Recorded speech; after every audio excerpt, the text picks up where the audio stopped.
Alrighty, ladies and gentlemen, welcome back to the HUSHLIFE Podcast. This week, we are in Eric's shop here in Salt Lake, and we have an exciting episode for you guys. I don't know if you guys have ever had a desire to hear some hunt stories from us, a little more in-depth.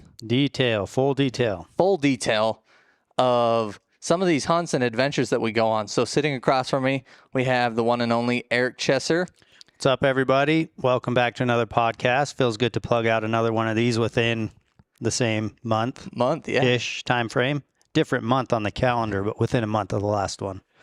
Exactly. So this week, guys, I think I'm like most of you guys, where I grew up. I shouldn't say grew up, but I have heard and seen of the video or of the whole fantasy or story of the FireBull. Quite possibly might be one of the most iconic bulls of the last few decades. I mean, you have the Spider Bull, and then you have like Titus, and then maybe like the FireBull. A few that come to mind are like Jimmy John's Bull. Yep, Jimmy John's Bull. Few that are kind of at the top of your brain, and FireBull's up there. And I think what makes that bull so special is the story and kind of just, I don't know, the whole story. I've only seen the video one time, being completely honest. And I think I was probably, when did that video come out? Came out in 15, if I believe. So I shot him in 2013, had the expo in 14, had the expo with Casey year 2015, and that's when we launched the video premiere here in Salt Lake and then dropped it on the YouTube channel. Okay, so that's where I saw the video, was at the movie premiere. I never missed a HUSHLIFE movie at the theater during Expo week. And I was a junior in high school. I knew I was a sophomore, junior in high school when I was down there, and it was so funny. My mom would always drop me and my brother off at the expo, and we would be there 12 hours. We'd rent the little scooters and ride over to the theater to watch the movie and hopefully get to meet you guys. So what I am so interested about on the FireBull is literally hearing every detail. And I know it's been 10 years, but I kind of want to know how it all started. Like, you drew a tag. Yeah. We're going to dive deep into the FireBull hunt. For those who haven't watched it, Matt's kind of teased it a little bit. It's one of the more popular elk hunts that we have on our YouTube channel. If you search the FireBull, you're definitely going to find it. But this is going to be a fun podcast, in my opinion. This was Matt's idea to get me together in the shop today and record this podcast. So we've got my perspective, which obviously I have the firsthand experience. I was in the field. This is my hunt and everything. And then you have Matt's perspective. This is long before he was, on the team. And so you got his perspective of what it was like to go to the movie, to see this thing for the first time after seeing pictures of it for like a year, because it had been out and known that I'd killed the bull, but the video had never been released for a year and a half afterwards. So it's going to be a fun podcast. Matt's going to kind of interview me, and he can ask any question. We don't have a script. I mean, none of us wrote a dang thing down. We got a blank paper here. And we also have the screen. This is really cool. I've got this smart TV here in the shop, and, I'd hardly ever use it. And Matt's always had this vision of like, dude, this is the perfect setup for podcasting, because if we needed the screen to play like a YouTube video or watch something or flash back, we can play it on the TV. So those of you who are just on audio, just know we have the video version on the YouTube channel. This is going to be on the Hushin YouTube underneath the podcast playlist. Yeah, and we should state that this is Saturday evening, and this video and podcast will go live Sunday morning. Yeah. So this is the 8th of July. It'll go live the 9th of July.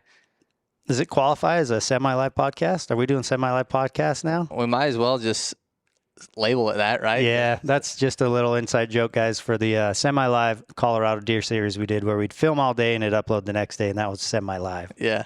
It's a semi-live podcast. It's coined. It is. So yeah, we're just going to dive into this whole story, guys. And I just want to say a little bit of a disclaimer. Like, this is coming from my perspective. This is a touchy subject here in Utah when you really look back to some of my friends and business partners, and so, a hunt like this goes down and a business goes south, feelings are, whatever. Anyways, this is my story coming from my perspective, the best I remember and recall the entire story. Might not dive down into some of the nitty gritty, but I want to share my experience. I always figured I'd have an opportunity to do so whenever I felt like it. Obviously, we have a big platform.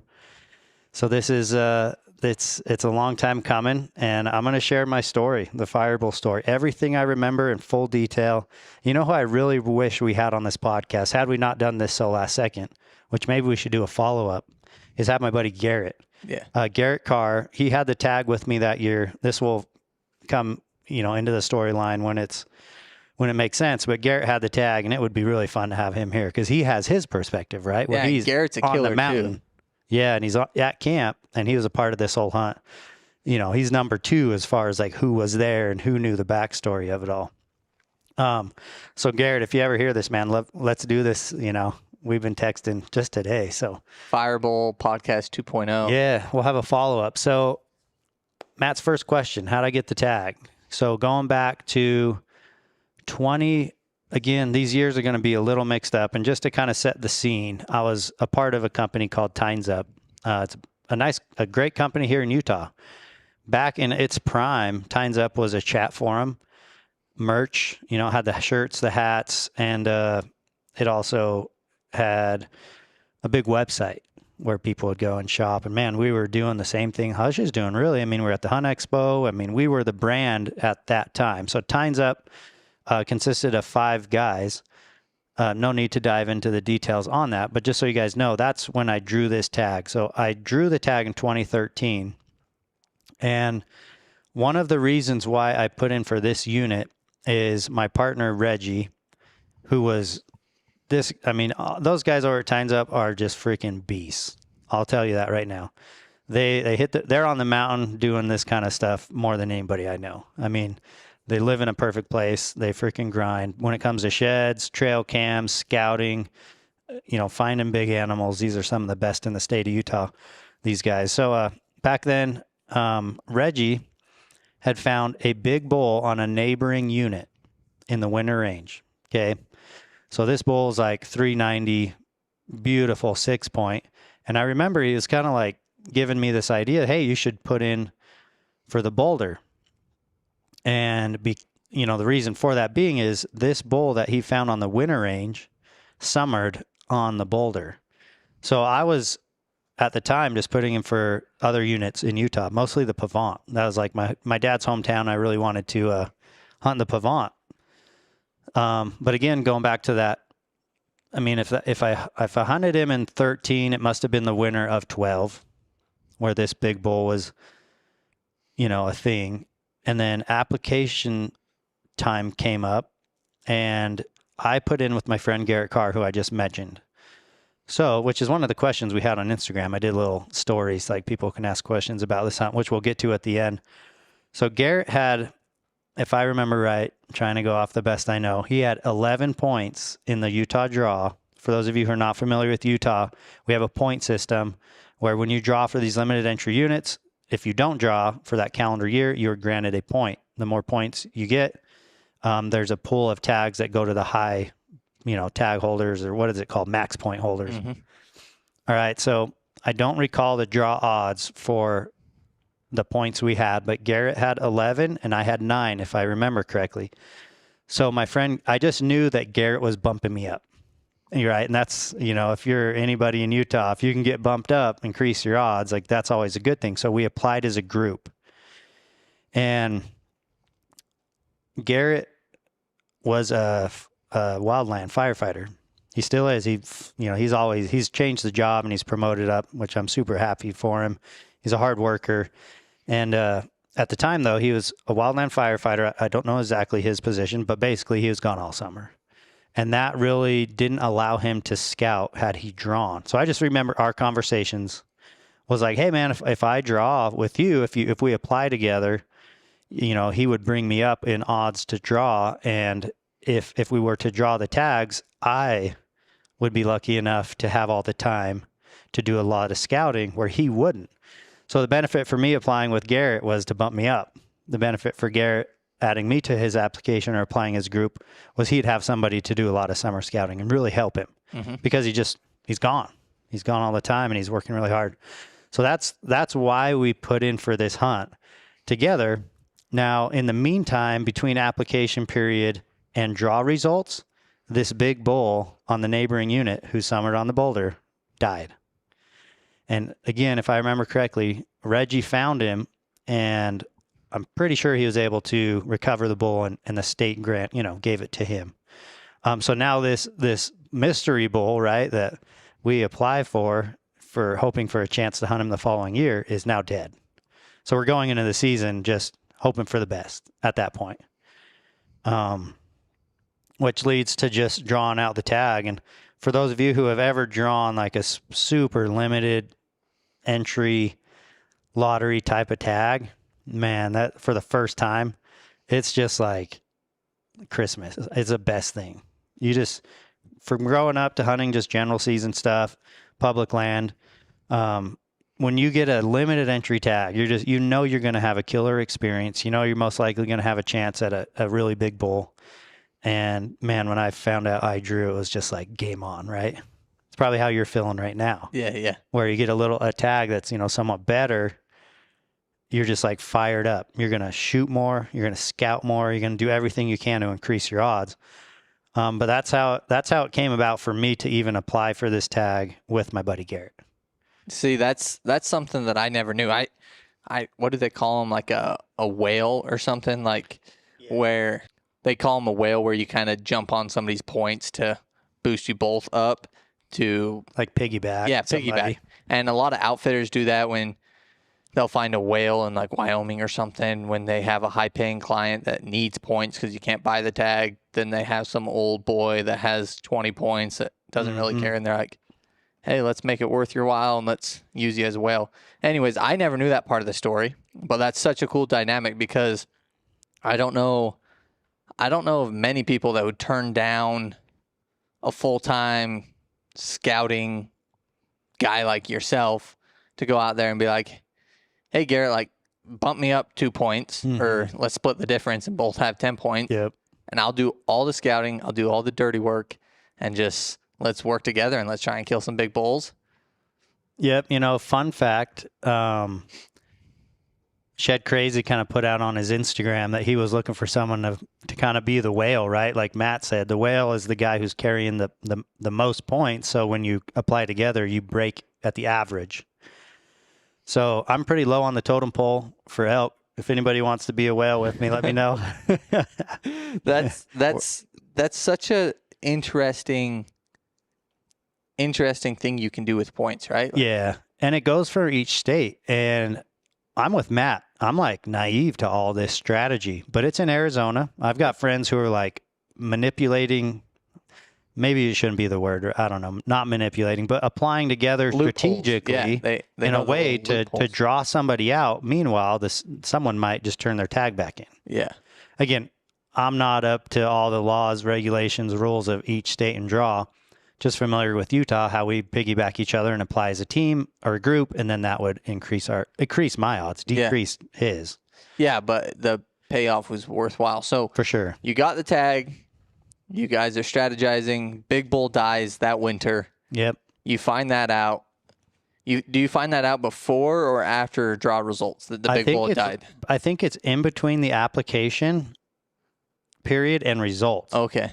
So you know what I mean? You're like on the hinge, like, do I still apply for it? Or? No, it was like I've already applied. Shoot. Okay. Bull dies. Get the news. Well, we're in the pool. Now we draw. Bull's dead. Yeah. So, which it wasn't devastating, man. When it comes to tags, like, I had no emotional attachment to that bull. I mean, obviously it was a giant bull and Reggie was really familiar with it, but I had no emotional attachment. I had no knowledge of it. It's like, I mean, had it survived, maybe Reggie would have been nice enough to share some information to go hunt that bull. But take that bull out of the equation. I got a tag. I'm going hunting. Yeah. Like, all I want, even still to this day, give me a chance. Give me a tag. Give me a chance. Let's go. So, yeah, it didn't change anything. But when I did draw, that obviously, hit the airwaves of your friends group and your network. And my buddy, Jared Woolsey, who you guys will remember, I'll call him Woolsey in the video, but he's going to be in this story frame a lot because he's connecting a lot of puzzle pieces as the hunt goes on.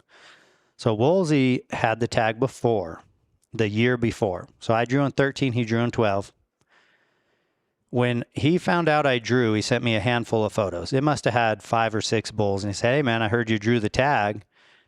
You know, to my knowledge, these bulls survived through the season and the late hunt.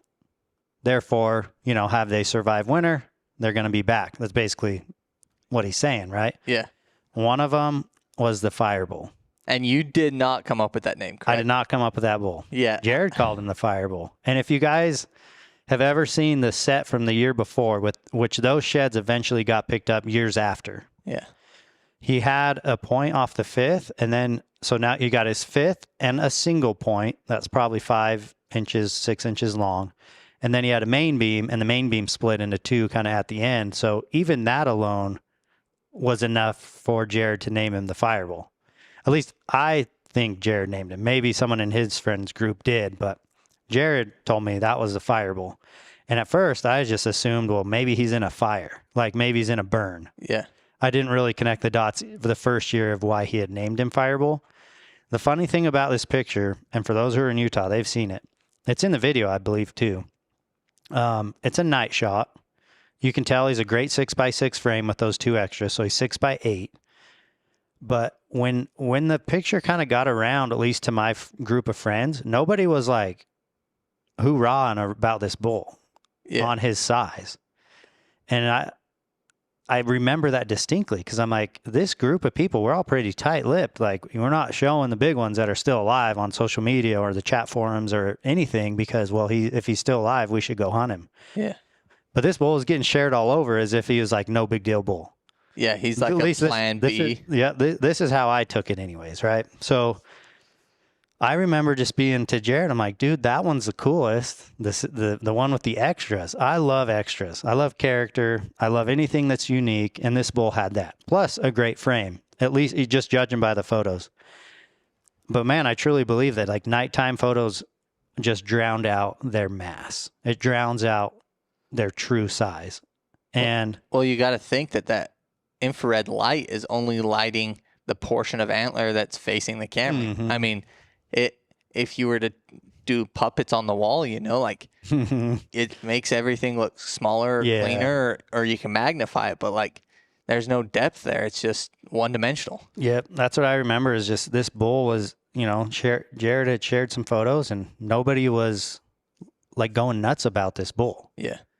Keep in mind that set right there was his biggest set ever. Well over 415. And nobody's like throwing numbers out. Nobody's like, holy cow, we need to keep this on the DL. We need to find this bull. Well, nobody's like excited about the bull. Well, you got to think too. This is that golden age of Utah bull elk. This is that 2010 or 2008 to 2012, 2015 type of era. Like just growing up, and I grew up with social media, right? Mm-hmm. Watching Instagram or Facebook, let's say, and the amount of giant bulls from the birth of Instagram. When I got Instagram, I think I was a freshman, 2012.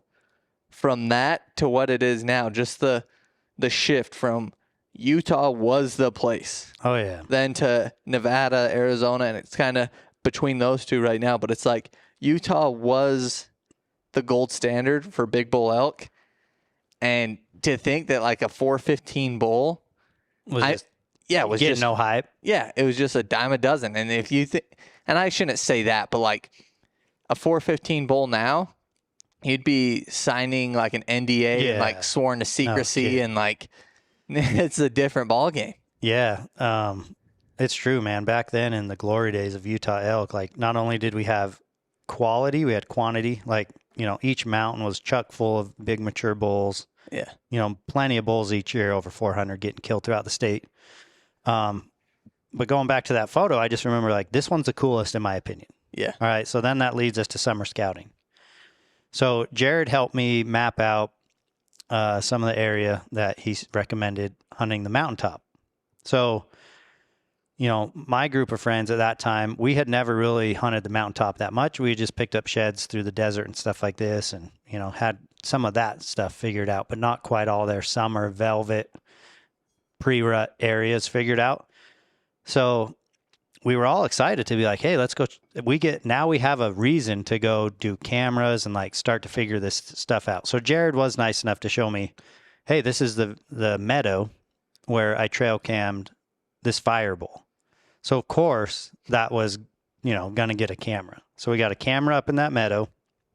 Tad and I had gone out the very first time on the mountain together to put out all the trail cameras. And just for you guys, like 2013, no trail cam rules in Utah, just so you're aware.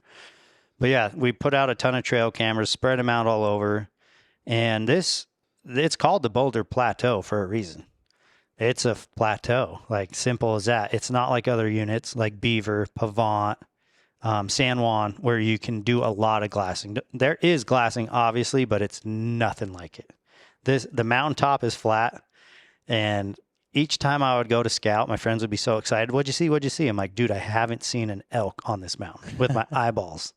The trail cameras were a very, very important tool to this hunt. So again, Jared had sent me the photo. So he trail cammed him the year he had the tag and just put like no effort into him. Jared has told me that. He's like, dude, we just underscored and we underrated him, and we really didn't hunt for him. He later went on to kill a 400-inch bull that he named Waldo, that I had a set of sheds off, which I'll tell you later in the story about that. He ended up with that set, just so you guys know. Super cool. He traded me a set of the FireBull sheds, which are here in the shop for those who are watching on the video version. So he kind of said, hey, this is the area I trail cammed him. So Tad and I went out and put trail cams all over in that zone. And we had one trail camera left, and we were in this random spot, and we're like, well, let's just throw it up in this little meadow, thinking nothing of it. Like, this is going to be the never produce an elk if we're lucky, Well, I think I made, if you've watched the video, those trips where I'm on the 3-wheeler, that's when I went back to check the cameras for the first time. And that's when I captured this giant 5x6 on this lower camera that we put up at the last second, the last camera, thinking we had there's no hope for this spot, which is about 2 miles away from FireBull Meadow. And it's lower in elevation. So I go to check it all by myself, and I check the card, and it's got this giant full velvet 5x6. It's not quite finished. And he's got evidence of what will come off the 5th point, some webbing and some extras off the 5th.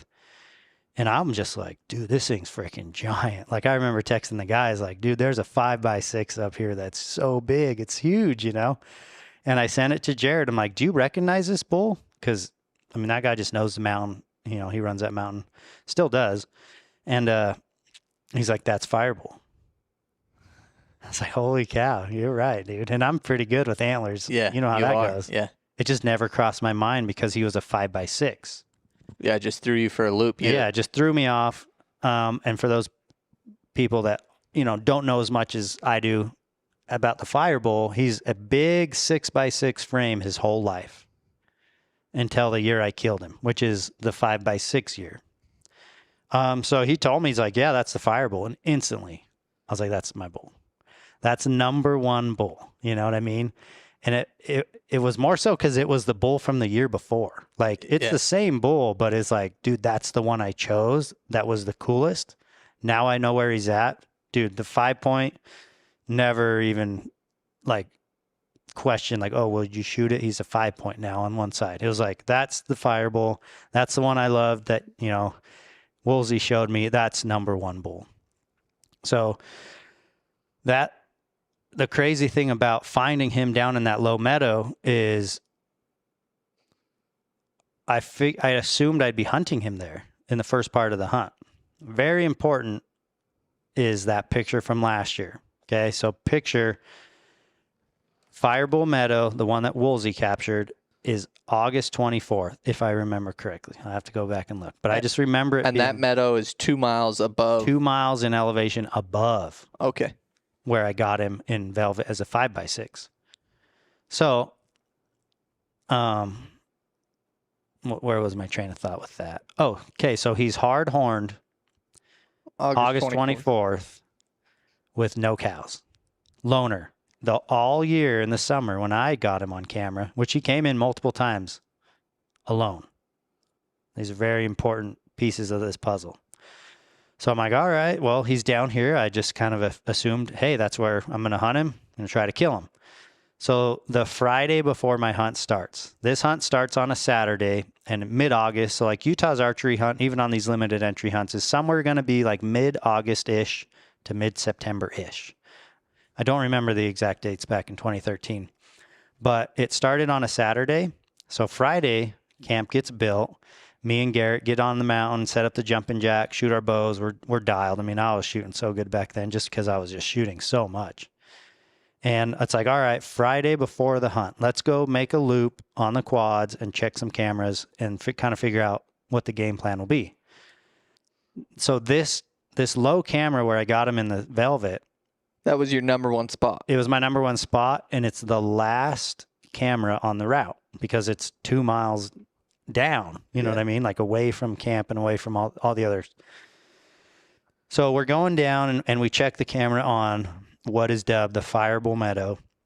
And there's some slammers in there, like stud bulls. And so we stop there and Garrett's like, no, I got to back up. Maybe we went to the lowest one first, right? And we're just like, okay, FireBull's been here, like nothing super recent, but like he's been here, like this is a good spot. And on the way up, we go to FireBull Meadow and we started reviewing the cameras in like chronological order from oldest to newest. So we're going through, and as we're going through, Garrett's like, dude, I'm sitting here, like these bulls are killer. And again, so we're both thinking Eric's going down to hunt FireBull. Mm-hmm. The last sequence of the whole like camera pictures was Friday morning. So just before we had got there, right at the break of daylight, it's FireBull stripping his Velvet just barely, like breaking off the fourth and the dreadlocks. Fifth. Just a little, just starting to hang. And he's way out in the meadow. He's not at the salt. This bull never came to this particular salt or trail camera. He was always out there in the meadow, like where I shot him. But man, if I didn't catch that, it's like 3 photos that are kind of the gray black, you know, when the trail camera goes off right at like sunlight or dusk or whatever, it kind of captures them in that night mode. Yep.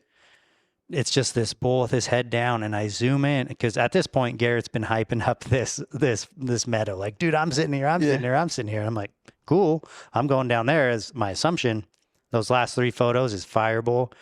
And I'm like, Garrett, I'm sitting here. He's like, no questions asked.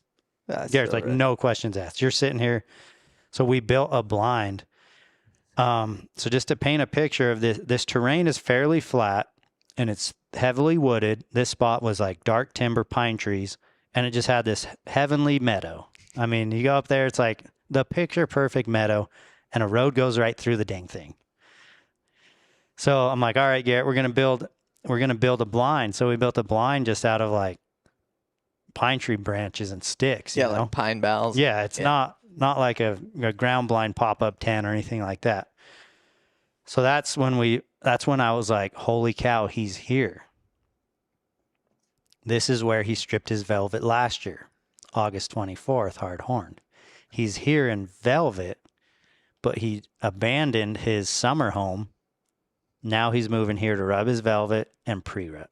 I knew it. That's what's up.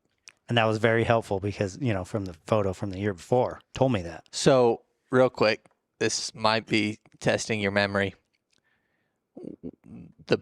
The opening day or the day before the opener, was that on or before August 24th from the year? Do you understand? The opener was before that. Okay. Like, I swear it was, I want to say it's the 18th. That 18th, might just be 19th. In my head because that's what it's been. I think like it's these last couple of years. Yeah, it's normally like right the there. second or third weekend of August. But. Yep. So I'm thinking, okay, he's here Friday morning. He showed up. And again, not talking like using the salt or anything. He just appeared here for the first time. He's left this other area, his summer zone. This is where I really, really start to think. I've heard Ryan Carter talk about it, and I feel like that guy knows elk and elk behavior pretty dang well.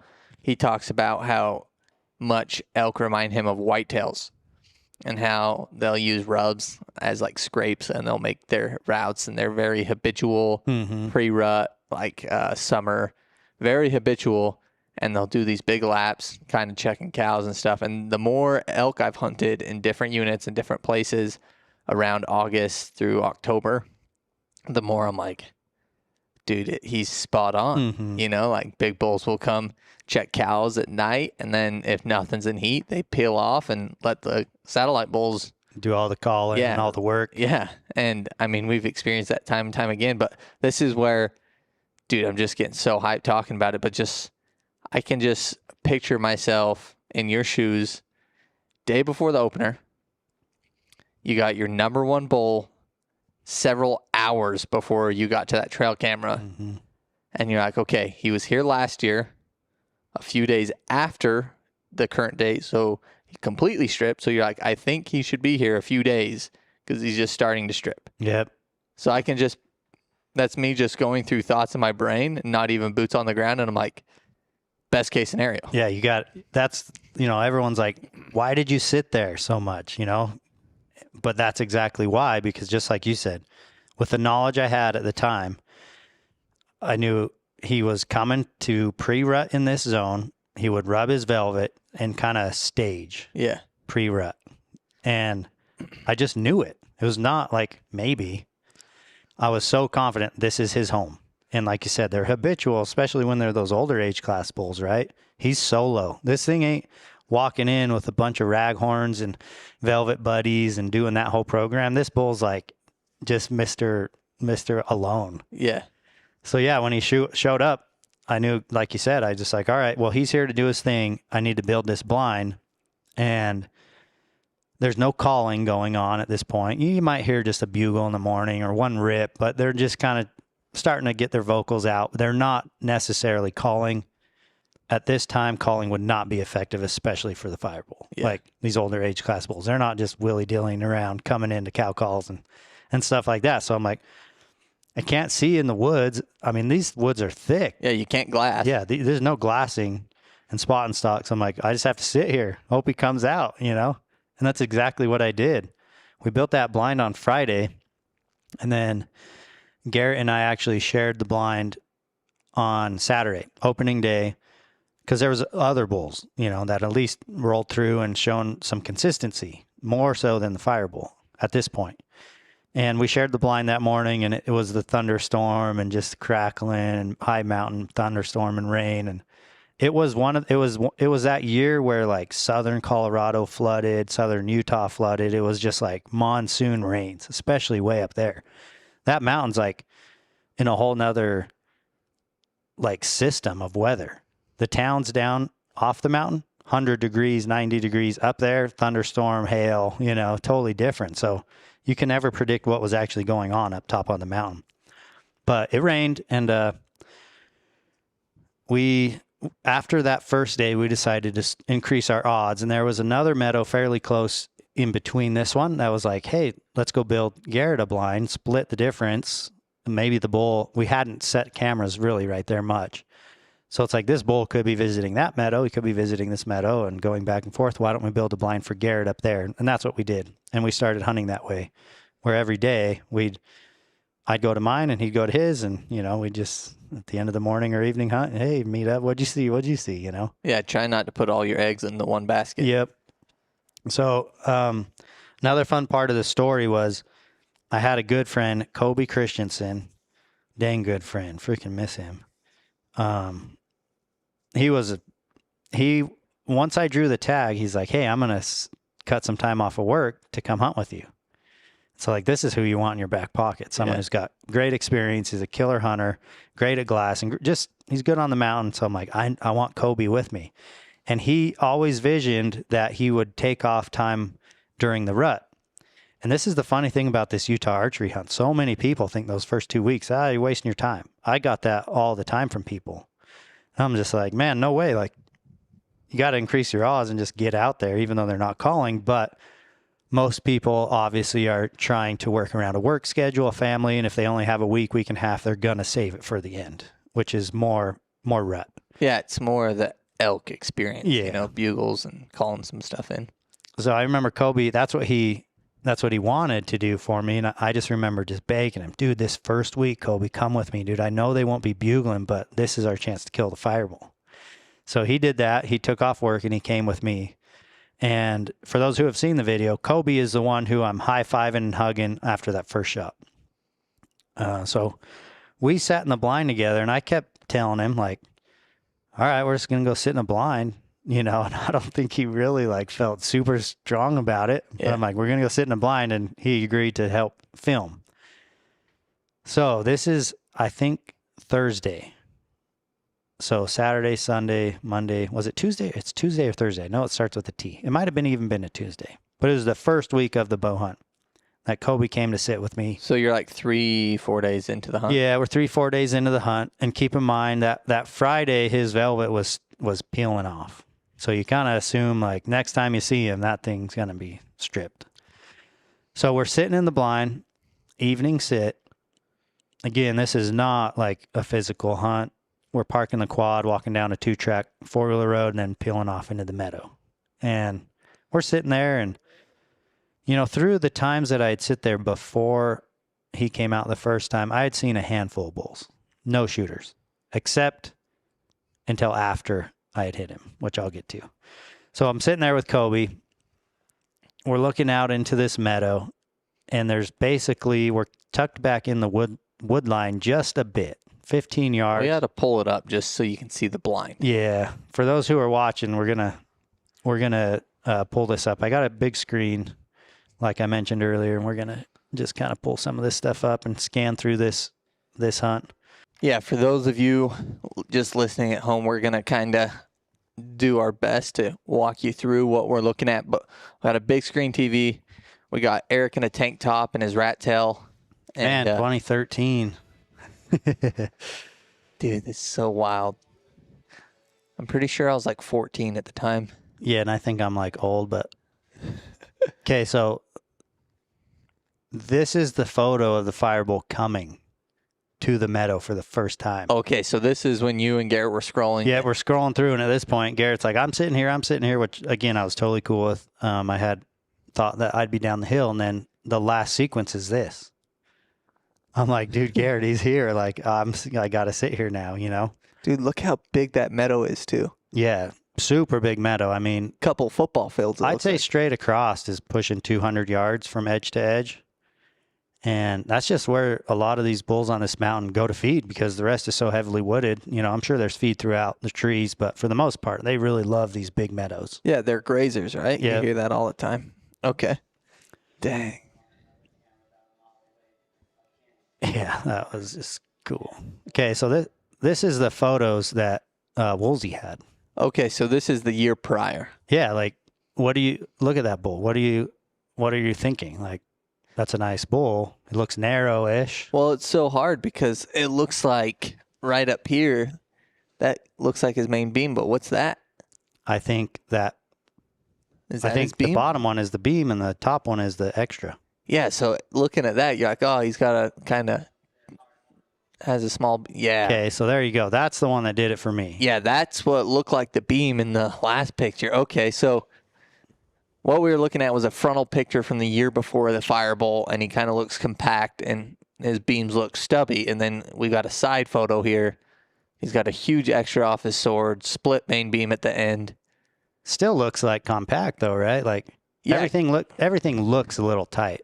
Well, yeah, and especially this angle, he's like quartering too, kind of, and it's like, yeah, he looks like he's got 40-inch beams. Kinda. But he's sweet though. Yeah, he looks flipping beaded out. He looks wooded out, you know? Yeah, those are the photos that got me excited. I was just like, all right, you know, that's a sweet bull. So here's a comparison from 12 to 13, hardhorn, full velvet.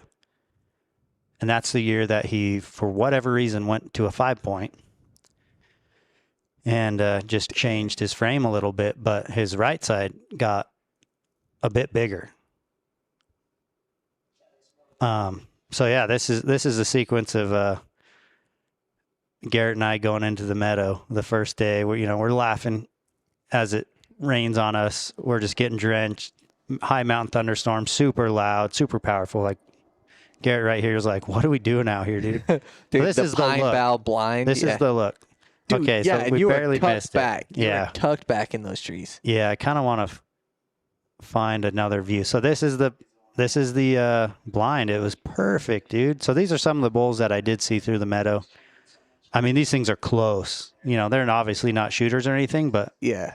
that's pretty fun when you're up close. Oh, to you have a elk and they tag in have your no clue. pocket, Yeah. bow in your hand, and these elk are 30, 40 yards out broadside in front of you.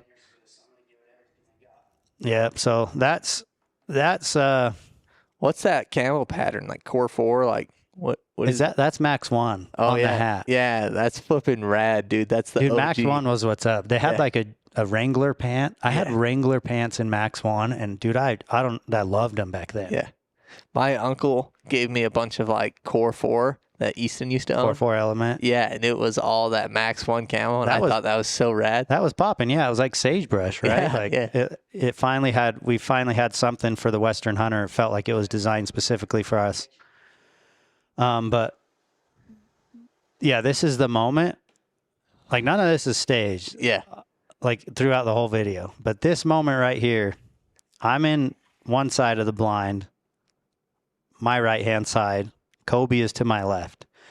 And I look left through the pine boughs and through a couple trees out to the edge of the meadow, down to the left, outside of the shooting lane. And I go, there he is. Kobe goes, yeah, right. I'm like, Kobe, get the camera ready. He's like, you're shitting me. Kobe, get the camera ready. And this is him filming me. Just my reaction was like, dude, he's coming. Like the first experience I had, this is the first time I'd laid eyes on the bull this year. I'll flash back to that comment at the end. But this is the first time of the hunt that FireBull steps out.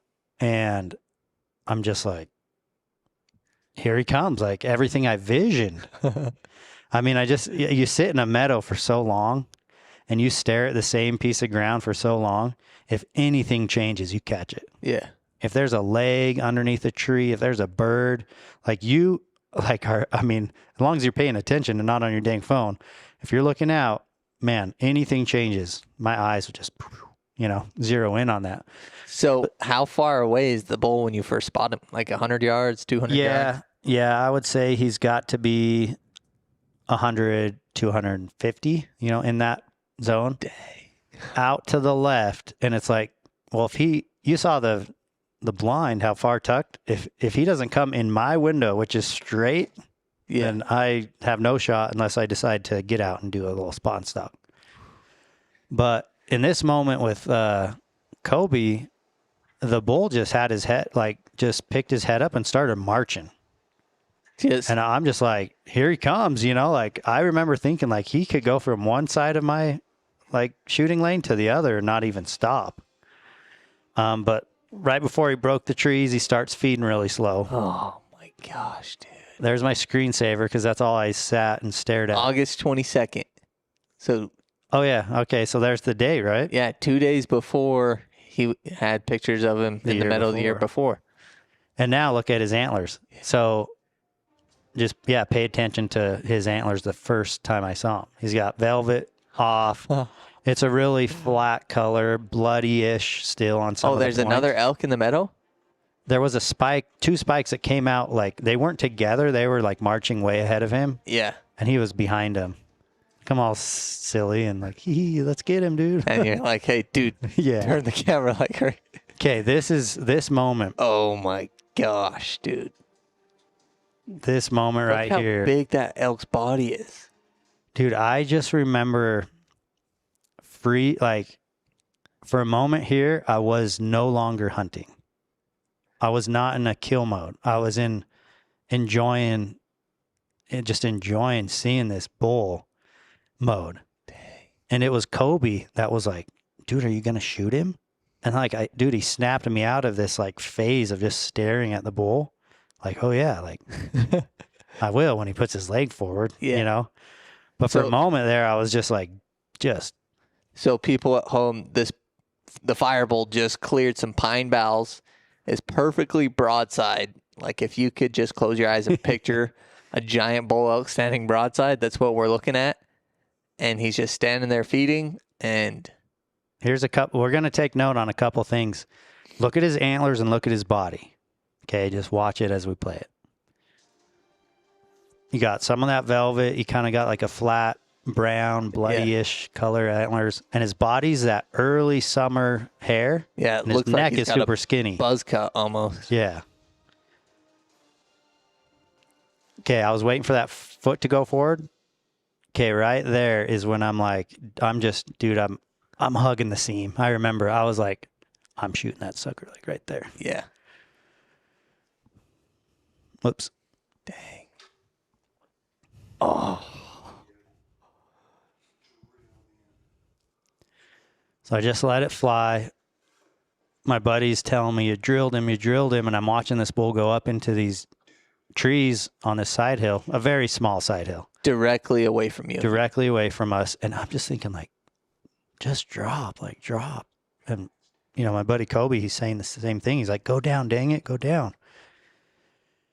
And he just walks off. Yeah, he like stopped for a second, kind of looked. Yep. And then just walking.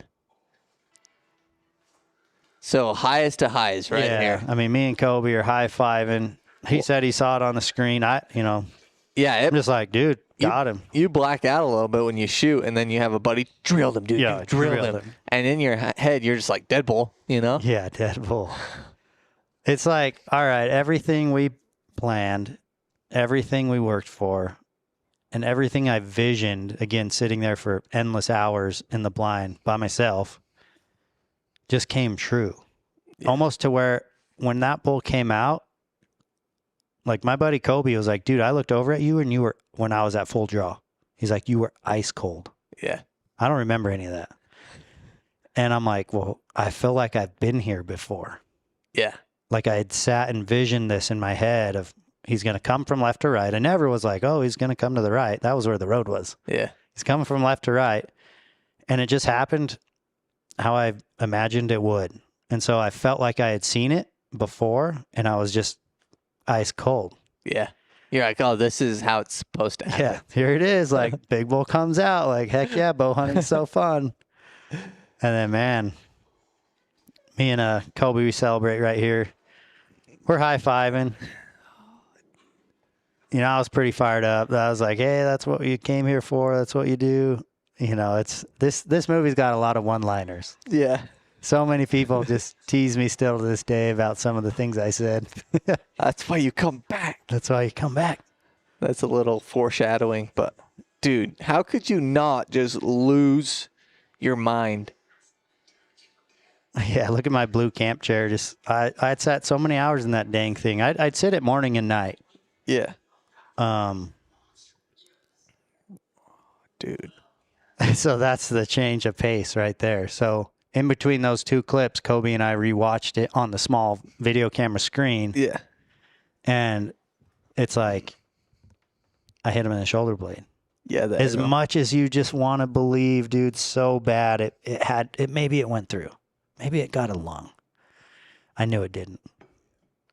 So and I'll play this video right here. If you guys have never seen this, man, go watch this video and don't fast forward because you're going to miss the good stuff.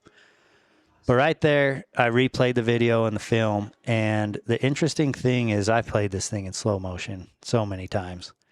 That bull had enough time with his leg forward and his head down with the sound of my arrow or bow going off. He had enough time to kind of pull that right front shoulder back like this and then angle a lot to run, you know, like you said, straight away. Now with that angle, my arrow came in, hit this shoulder blade and just rode up it. Yeah. And you can see that in the film when the bull's running away out of the meadow, the arrow's like angled down. Yeah. And you can see about 5 to 6 inches of hide that has that roundness of an arrow shaft. Dang. And that's when I'm just like, it didn't penetrate. Yeah. You know, but we regrouped. I did get some of the guys up there. Like here it is in slow motion. Like I'm going to actually play that for those who are viewing it here. And I'm going to put my finger where I think I wanted to hit and where it actually hit. So I literally was aiming like right there. Yeah. Dang, dude. Yeah, he moved. quite a bit. Just enough to pull that shoulder back. How far was but look that how shot? close it is from the crease. Like 50 yards, 60 yards? That one was 70. 70? Yeah. But, I mean, completely broadside. Oh, you could see the grass. It wasn't windy. I'm flat. I'm kneeling, which, dude, I practice kneeling so much. I was probably better kneeling than standing.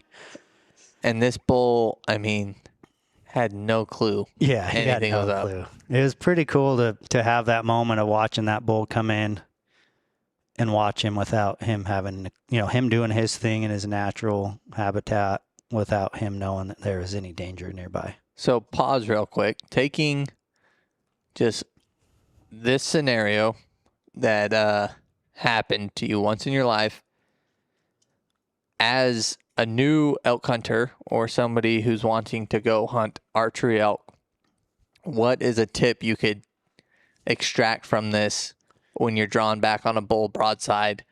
What are you telling them? Like, are you telling them center mass? Or Don't you hug them... that shoulder, dude. I mean, I've smoked other elk that look far back, and people will be like, bad shot, far back. I'm like, I watched him tip over. Those lungs do come far back. Don't mess with that shoulder, man. Yeah. I don't talk to many people who are like, yeah, I totally blew through his shoulder, Yeah. Elk shoulder blade isn't like a deer. No matter how much front of center or falk you have, Yeah. I mean, it ain't... Dude, imagine how many bulls have survived from a shoulder blade. How many have been saved by a shoulder blade? Dude, I just think of like this one article I read at Meat Eater or whatever in Colorado or whatever, the Rocky Mountain National Park where there's all those elk. They were trying to like collar a bull or do another study or something on this bull. So they tranked him and ended up killing it, the bull. They tranked him too much or whatever, too much stress. The bull died. It had 13 broadheads and bullets in that bull. No way. And had survived all of that and then gets killed by some biologist. Yeah. But it's just like... That's too bad. These elk are so dang tough. And like...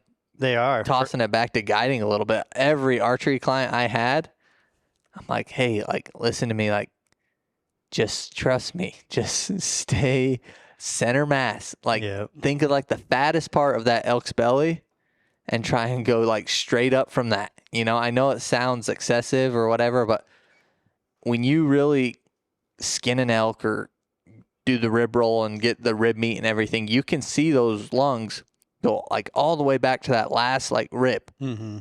It fills the whole diaphragm. So it's like, I don't know. That's kind of, I err on the side of caution. Yeah, I would. And even when I hunt deer, this might be controversial, but I like to shoot a mechanical broadhead and I aim center mass. It's like a big hole shooting lungs. And with elk, I still would shoot a fixed blade, but it's like, dude, just those shoulders just eat broadheads. So going back to the FireBull story, I just wanted to extract something for some listeners that have maybe never killed an elk. If you hunt them enough, like it'll happen. And if you're not around them, like Matt's guided, I've skinned and quartered plenty of animals. The amount of broadheads I've seen in backstraps, shoulder blades, like a section of an arrow, a broadhead just totally like healed over and scarred over. It's pretty wild. So, that moment I was like, that's not looking good. But we still gathered the troops. Some friends came up overnight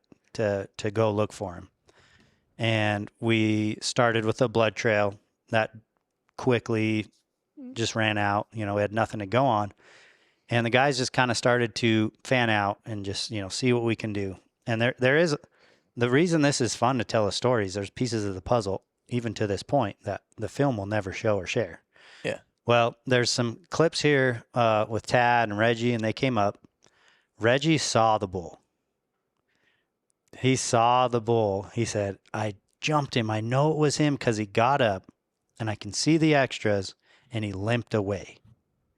Okay, that was proof that he survived the night. Yeah. Which, it's just, that is another step of information I had to say, all right, he's alive. Yeah. Beyond just thinking, well, it never penetrated past the shoulder blade. So that was important. That's not in the video. Reggie, said, hey, I saw him. He limped off. It was definitely him. So I'm like, all right, the bull's still here then. That's enough to like motivate you to be like, I got to get back in there. Yep. So from there, I mean, I'm in the dumps, right? Like, I'm thinking, I just blew it. And I say that in this film. And I had set the next day, dude, the very next day. Like, I kind of don't want to like just sit here. This is when I shared the moment with Garrett and surprised him. He's like, "Oh, did you shoot him?" And I showed him the vid. He's like, "Oh, shoulder blade." That's the moment where I'm like, all right, I ruined my chance. So this is a cool part of the story that is connected 5 years later. Okay. People are like, "Eric, how much did you really think this bull was ever going to come back?" I'm like, 100%. I mean, I sat there every day. Yeah. This is the next, after we looked for him and everything, I went back like instantly. And then this happened right in front of me. And this small bull came out, and this bull right here came out. And I'm thinking, dude, that's a smoker, right? Yeah. He got killed 5 years after that. They called him Charge. They named him Charge from my film. Really? The guys that killed him. Dang. And freaking, I mean, the thing's big. It's just one of those, I mean, that 5 years after that, big frame, wide, I was going to lengthy. say framey right there. So this is in front of me. Obviously, I had no chance to shoot. This happened just as fast as you're seeing it in the video. And this bull just comes off and just charges this other one. But that was how committed I was to going back. And the video shares that I went home, and for 5 days, I had to leave the mountain and come back because I was moving. So I had to come pack up my stuff, move my stuff. But I'll tell you what, dude, like, there's obviously the, hey, increase your odds, get on the mountain, be out there every day, every second you can. That's important. I play by that rule.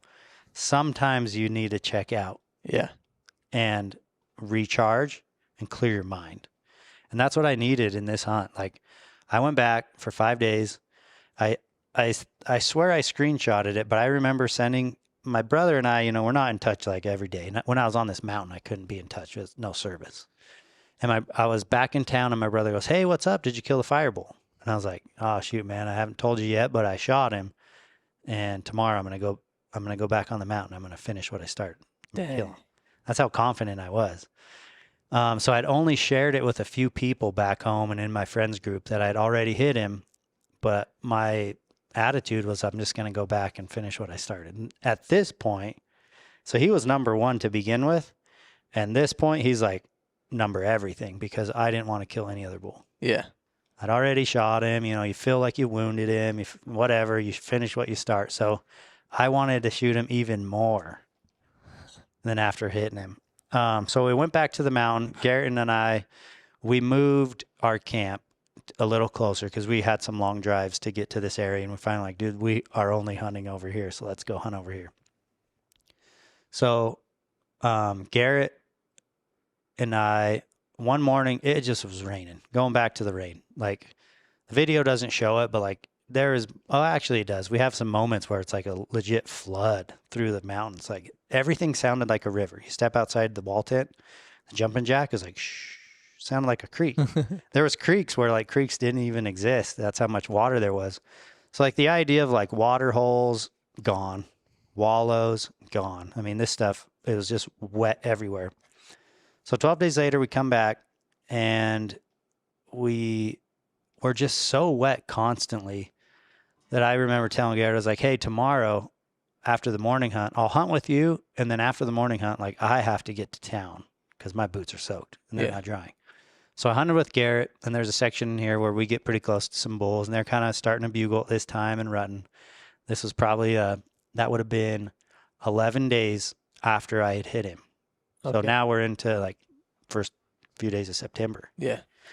And me and Garrett decided to go hit the mountain together and just do the whole like bugle on the roads and run them down. Got some close calls for Garrett. I didn't even pack my bow because I knew we weren't in the vicinity of FireBull. And after that morning hunt, we went down to the mountain to get some boots. Well, I went to the first town, and they had like the close town. They had no boots that would work. No Gore-Tex, nothing of quality. So I'm like, man, I got to go all the way to Richfield. So the word kind of got out that we were coming down to Richfield, and there was just a lot of negativity coming from the friend group. Like, what are you doing, wasting your time? Why are you down here? Like, You need to move areas, quit sitting in the FireBull meadow. You're wasting your time. That bull will never come back. He knows it's dangerous. You're wasting your time. They're starting to bugle over on the west side. Why don't you go over there? So much pressure and influence to kind of give up on the FireBull meadow. Yeah. And I just wasn't having it, man. Like, I chirped back at them and said some stuff like, hey, man, if you don't want to help, I'm going to keep hunting the FireBull. If you don't want to do that program, you can just stay home. Me and Garrett will take care of this. So that night, imagine, wake up, run and gun hunt, drive off the mountain, pretty good journey, get a burger, go and splurge a little bit for lunch, go all the way back to the mountain. And me and Garrett are like, it's getting late. And just to kind of flash back on that weekend, that was Labor Day weekend. And that mountain was, you go to the mountains anywhere on Labor Day weekend, every camp, every razor, every quad is just out recreation. It's not necessarily the hunters. Okay, so I'm going back to the FireBull meadow 12 days later. And I remember telling Garrett, like, I'm going to go back to the FireBull meadow and I'm going to go kill the FireBull. Yeah. Okay, so imagine, like, you're all amped up, you're headed back, and it's just getting late, and there's no time to really switch the plan. So I get down to the meadow, and there's a razor. Again, I gave the weekend a little bit of a break because it was just so popping. And again, there's a road that went through this dang place. So, like, I'll go back, like, Tuesday. I'm pretty sure it was a Tuesday. It was 12 days after I hit him the first time. I'm going into my blind, and I'm walking down the 2-track road where I try to, like, stealth mode in, and there's a razor parked on the side. I'm like, dang it, someone's in here hunting. Yeah. So I get in my blind, and I purposely don't look at the trail camera because I didn't want it to discourage me. I didn't want to open the trail camera and not see the FireBull and then check out. Yeah. I was like, okay, I'm not going to be influenced whether he was here or not while I've been gone. So I just sit in the blind, and straight across the blind where that bull went running into the trees, there's crows and magpies. What the heck?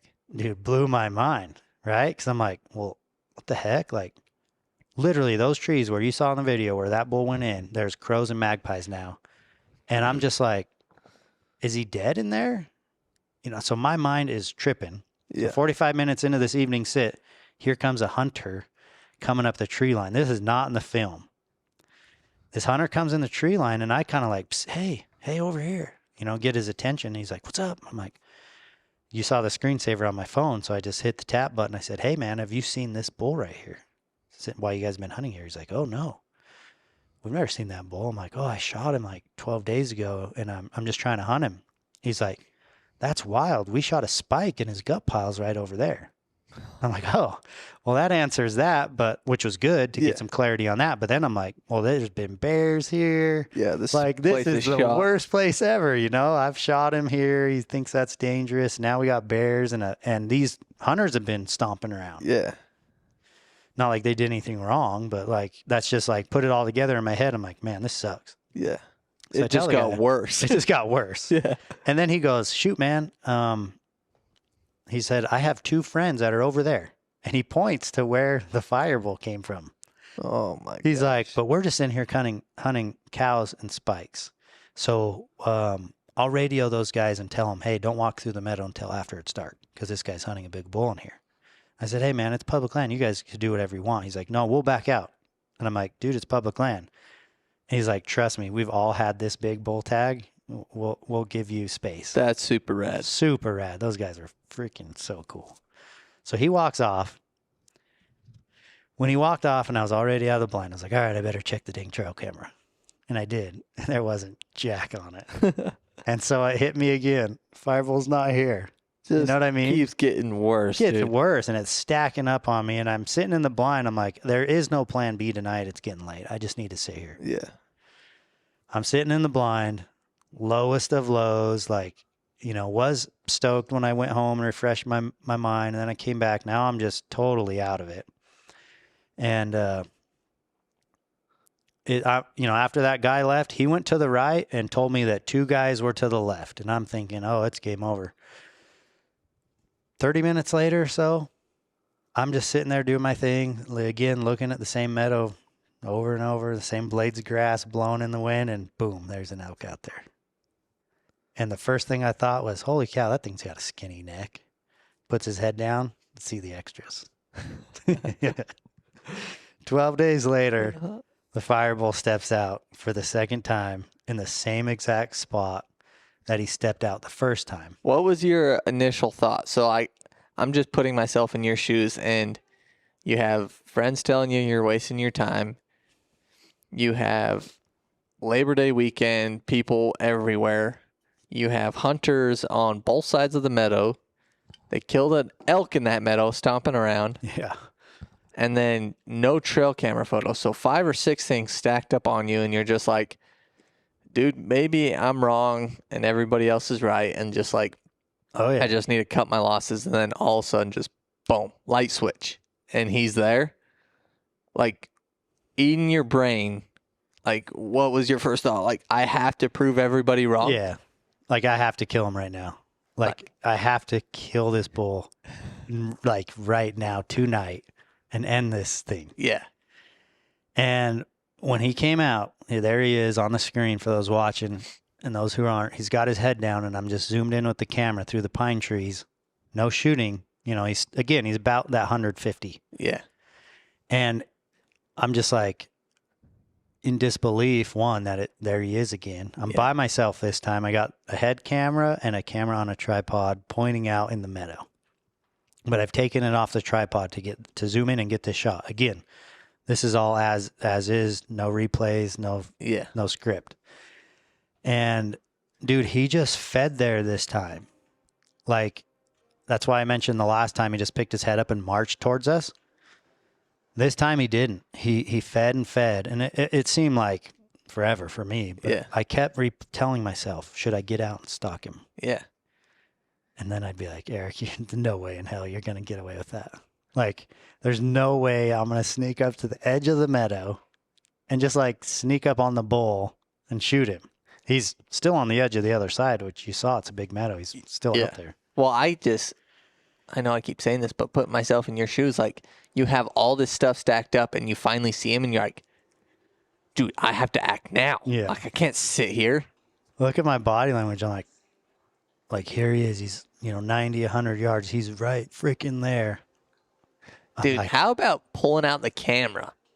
I feel like there'd be some point to this hunt where I'd be like, screw the camera. Oh, yeah. I'm just going to kill the dang bull. I'm not even charging another battery. I'm not taking another SD card. Like, I'm over the camera, Let's talk about that for a sec. Because about 3 years ago, someone reached out, I think through Hush or did a Q&A, and someone said, Eric, do you ever get sick of filming your hunts? Yeah. And I kind of had to sit and pause, and I just thought to myself, the first thing that came to my mind is there is no other way. Yeah. I don't know any other way. I've never gone to the woods, whether it was a shed hunt or a hunt, and did not pull out the camera first. Yeah. So that's my, I've created those habits to just reach for the camera first. It's never crossed my mind to not film. That's rare. Because, like, I feel like I'm that way. Like, it's hard for me. Like, even as a cameraman, and you've done really well. Like, you and B Mac and Casey, like, steering me, like, dude, like, leave the binos back, because I just get so hyped up, dude.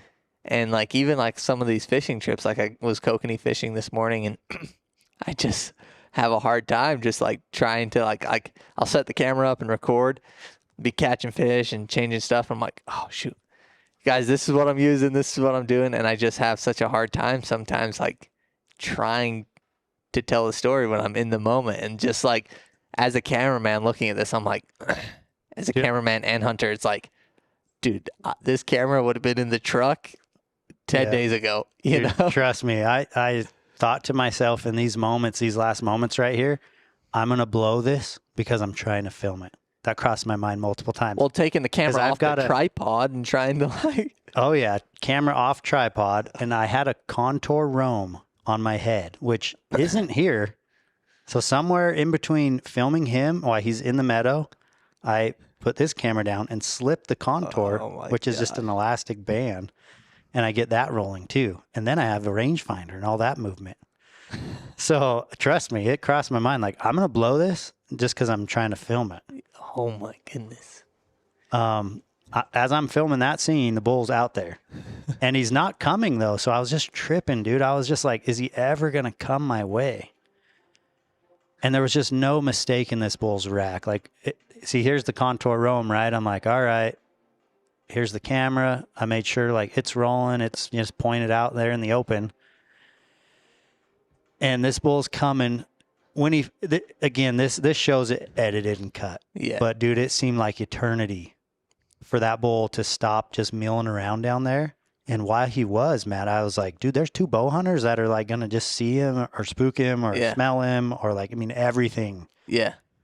Everything's against me. I got a hunter that way, 2 this way. I can't remember what the wind was doing, but I was like, one of us is going to wind him, you know, or something. We have 3 sides of the square. Yeah. You know? Yeah, I know.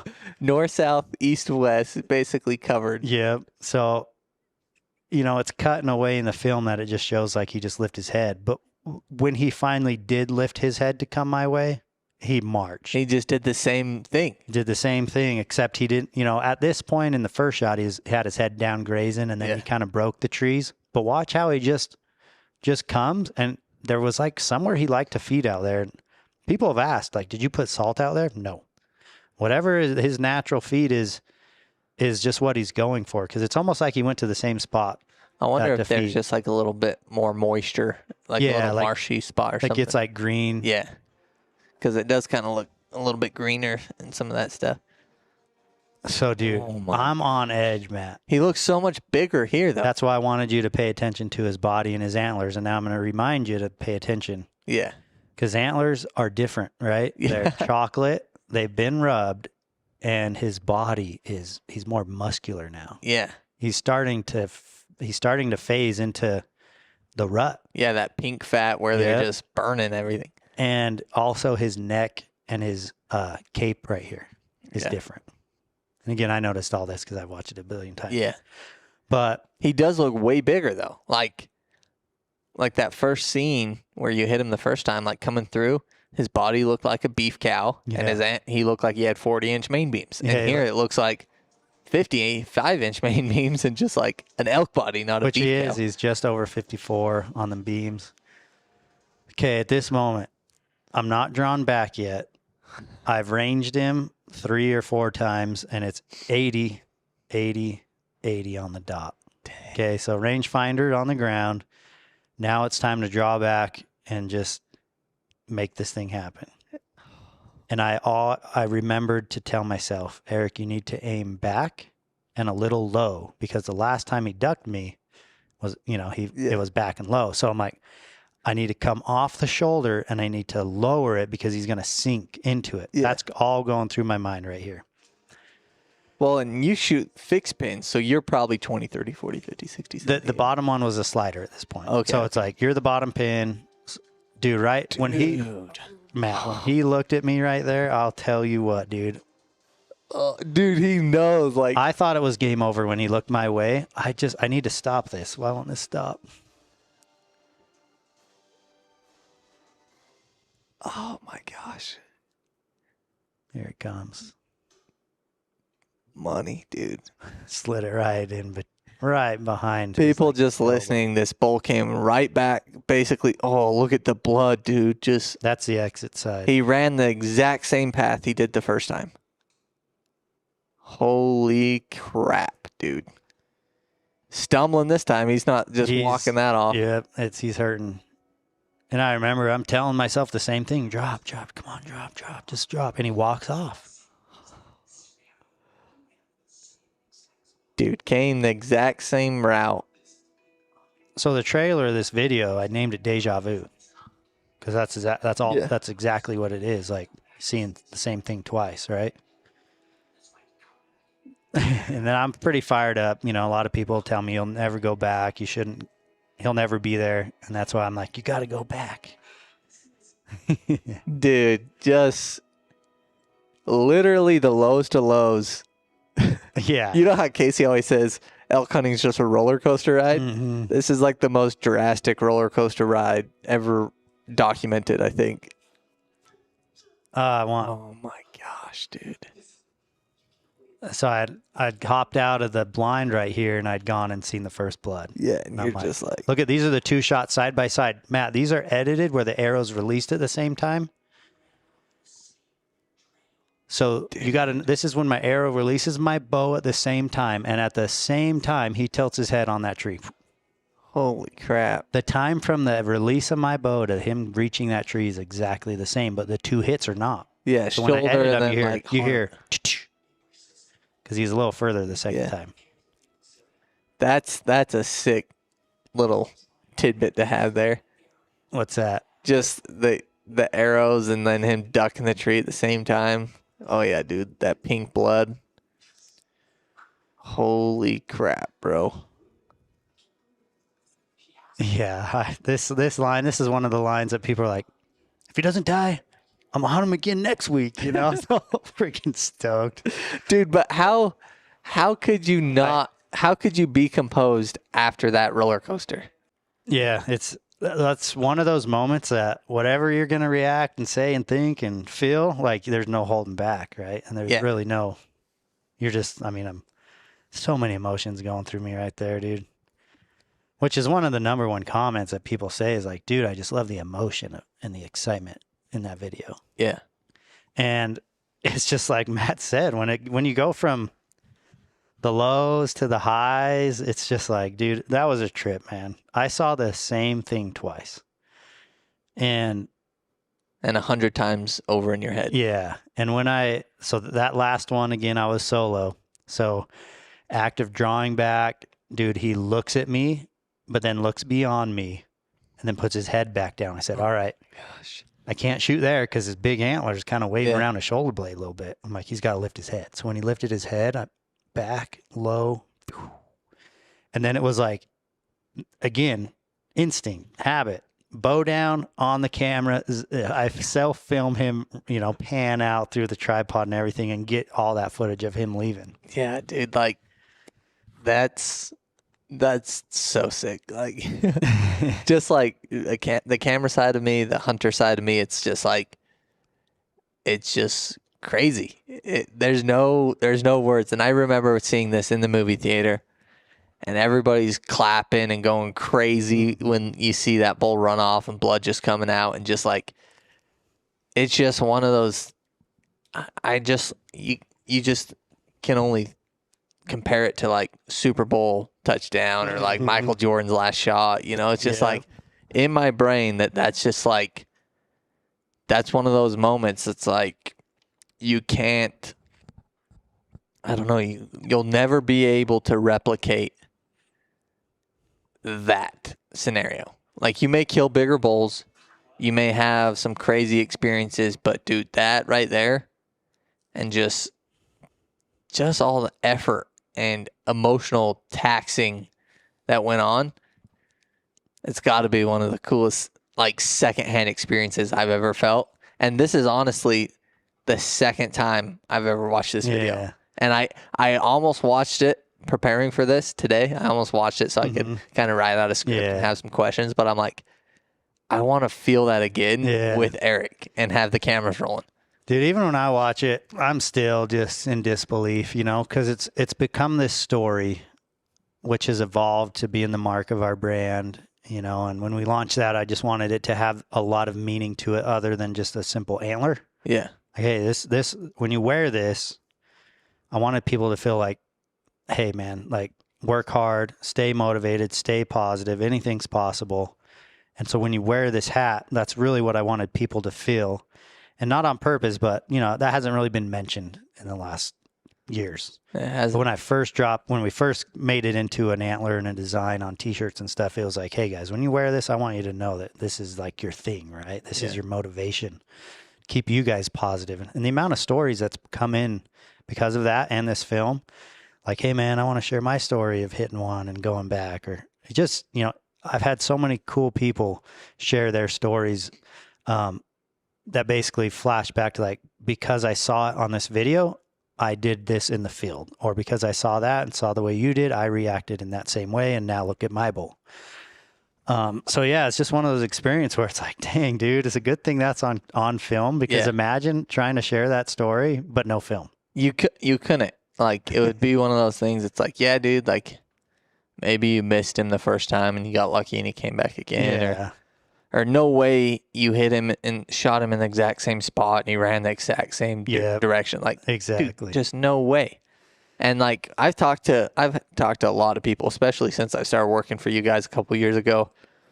And everybody like that I talk to or ask questions about you guys, you know, they're like, oh, how are they? Like, dude, Eric kills some big bulls. Like, is he just a killer hunter? Is he just like super badass? Like, dude, how does he kill these big bulls?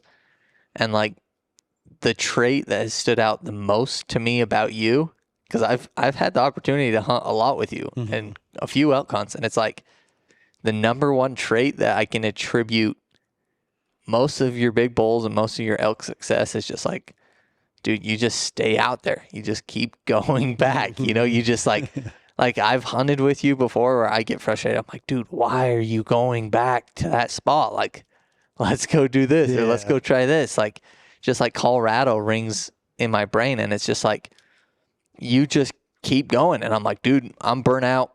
I want to go film somewhere else. I got to go film BMAC or something. Like, you can stay up here and hang in a tree, like, you know, or just like hunting New Mexico, or just like, it's just like, you stay out there until the hunt's over.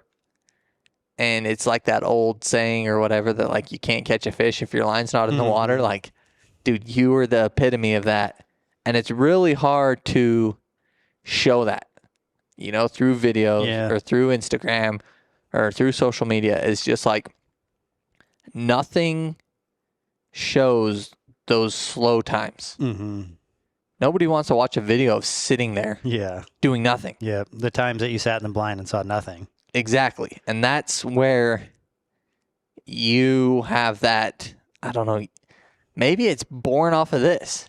Maybe it's born from the fact that you trusted yourself, you trusted your gut, you trusted your mental fortitude that if I just stick it out, it will happen. And maybe that's where this has all been reaffirmed, to where you're like, dude, any of these tags that I have, if I just stay out here and keep hunting, like not doing anything crazy, like not being the world's best caller, not being the best glass, like you're a great glasser, I'm not saying that, but not having like any crazy tactics, you're just there. And you're probably my mindset, right? Yeah, you're just putting in the work. You're going through the motions. Like, if somebody were to ask me, like, "Oh, dude, how does Eric kill those big bulls?" I'm like, he's doing the same stuff you're doing, but he's just doing it over and over and over, and not going home. Well, it could be a good thing and a bad thing, but I'll get obsessed with like an idea. Oh yeah, right. Yep. Like, kill FireBull in this meadow. That was it. I mean, until like they maybe bugled more or something, maybe I'd have pulled out of there. But it was like, I'm killing him. He's here. The only way to kill him is sit this meadow. It's the only way I could see him. And other times have been the same, like Colorado, just dedicated to the tree saddle, right? Yep. And I did get my one chance on after all those sits, and wasn't able to capitalize on that. But yeah, when Mountain Ops invited me up to like a elk summit, and they had some of the best, dude. Ryan Carter, Corey Jacobson, Randy Newberg, Brian Call, and myself. Yeah. And it's like, I knew all those guys were going to teach like their specialty. Randy's super good with like public land. Here's opportunity. Here's how you get the tags. He's got the strategy, right? Yep. Ryan's got all his knowledge of all the years of trail cams and tracking big bulls year Habits. round. Yeah. Habits of, of these big mature bulls. Corey, caller, world renowned caller. Brian, just another hard worker, physical, get in there, grind, spot and stock. Yeah. I'm like, what the hell am I going to do? You know what I mean? Like, I just remember, like, I don't know if I'm qualified. I would just tell people to stay out there longer. Like, just don't go need home. An hour for that. Like, and that's really what I did. And man, if there's anybody who's listening who got to go to the summit, they probably thought my class was retarded, you know? Because I had no script. I went into this thing like, all right, I'll just try to teach them my mental attitude. Yeah. So some people know that as PHA, positive hunting attitude. Yeah. That's kind of popular around camps and guides. But that falls back, like that hunt right there was not physical. Yeah. Like, you never saw me backpacking in a ton of weight. I wasn't sleeping out in the elements. It was a mental hunt. Yep. And the only thing that taught me mental toughness more than anything was fitness. Yeah. Because with fitness, and that's the year I did a fitness competition and I won the overall men's physique natural here in Utah. And when you decide and commit to do something like that, like, you know, these things that are out there now, 75 hard, any of these things. Yeah. If you can start and finish, dude, the mental toughness, you know, from a wrestler, right? Yep. You know that if you put in the work, you'll get the results. That's what's so fun about that type of stuff. And I think that's where there's so much in common between like wrestling and like bodybuilding is like, dude, sure, you had to go grind in the gym. Sure, you had to go practice. But, dude, the real grind's 11 p.m. when you're starving and those brownies that your mom cooked that are sitting on the oven are calling your name. And you know that if you eat those brownies, you're going to have to put a sauna suit on and go jump rope, you know? And it's just like, that's where mental fortitude gets sharpened more than anything, right? Is the mental aspect of dieting and working out when you have nothing left. And I think that's pretty dang cool, dude. Just like where that stems from. That's where mine comes from the gym. And had I not had that mental clarity and toughness and confidence and gut feeling, like I could have been so influenced. You got to think how influential like your hunting buddies can be at times. And, you know, a lot of people ask like why I don't hunt with big groups. That's a common question, right? Yeah. Why does Eric on all hunt these with group born and hunts? raised? Born and raised. Dude, I love all these guys. Like nothing against nobody, but dude, I just want to go out there on my own, make my own decisions and get the reward that I feel like I earned. Yeah. And, that's kind of why I like hunting solo or just small, you know, like you and me or one camera guy, is because you can be so influenced and it sometimes it's good and bad. Yeah. But I'd rather just be able to own my decision. Yep. Shoot, I effed up. That's on me. Yep. Shoot, I set up the tree saddle wrong. That's on me. Now, if a friend tells you to go left when you go right and you screw up, you're like, ugh, you know, you shouldn't have told me to go to the right, you know? Yeah. So you got these conflicts, but I've always just enjoyed going through the process kind of alone and making my own decisions. And that's why I think I excelled at like individual sport type of things, you know, whether it was hunting, skateboarding, snowboarding. I left team sports in like the middle school age and it was like, I just wanted something to do on my own where the results were through my efforts. Yep. So that going back to that hunt, that was a mental hunt. I mean, don't get me wrong. Like, sure, there's plenty of times across my mind. I'm like, yeah, they're right? I shouldn't be here. Questioning myself, especially when you hear it over and over in your ear. Hey, you shouldn't go there. He's never going to come back. From killers. Maybe they're right. Yeah. You know? From guys that know what they're doing. Yeah. So it was fun to be able to go back and kind of make my own decision. And especially when everything was stacked against me that night to follow through and to make the shot. It felt pretty good. And we'll just kind of get back into the story here. So who was the first person you called? Dude, I had nobody to celebrate with, right? So I'm out there high-fiving myself. You saw the video. I'm out there with my bow. If he's not here, I'm coming back next week. And I mean, I had no connection to Garrett. We would usually see each other at the end of the night at camp. So I'm like, well, I need somebody to celebrate with. So I just walked to the Razor and was like, these guys will be back, you know, and I'll tell them about it. So the guy comes sneaking out of the pine trees, kind of like last light, no more legal shooting light, but still visible enough to like, here comes someone that I knew it was the guy because he was the only one in this direction. Yeah. And he comes up and he's like, hey, what's up, man? He's still staying quiet. And I'm like, dude, I shot him. He's like, what? I'm like, the bull I showed you on my cell phone, I shot him. He's like, no way.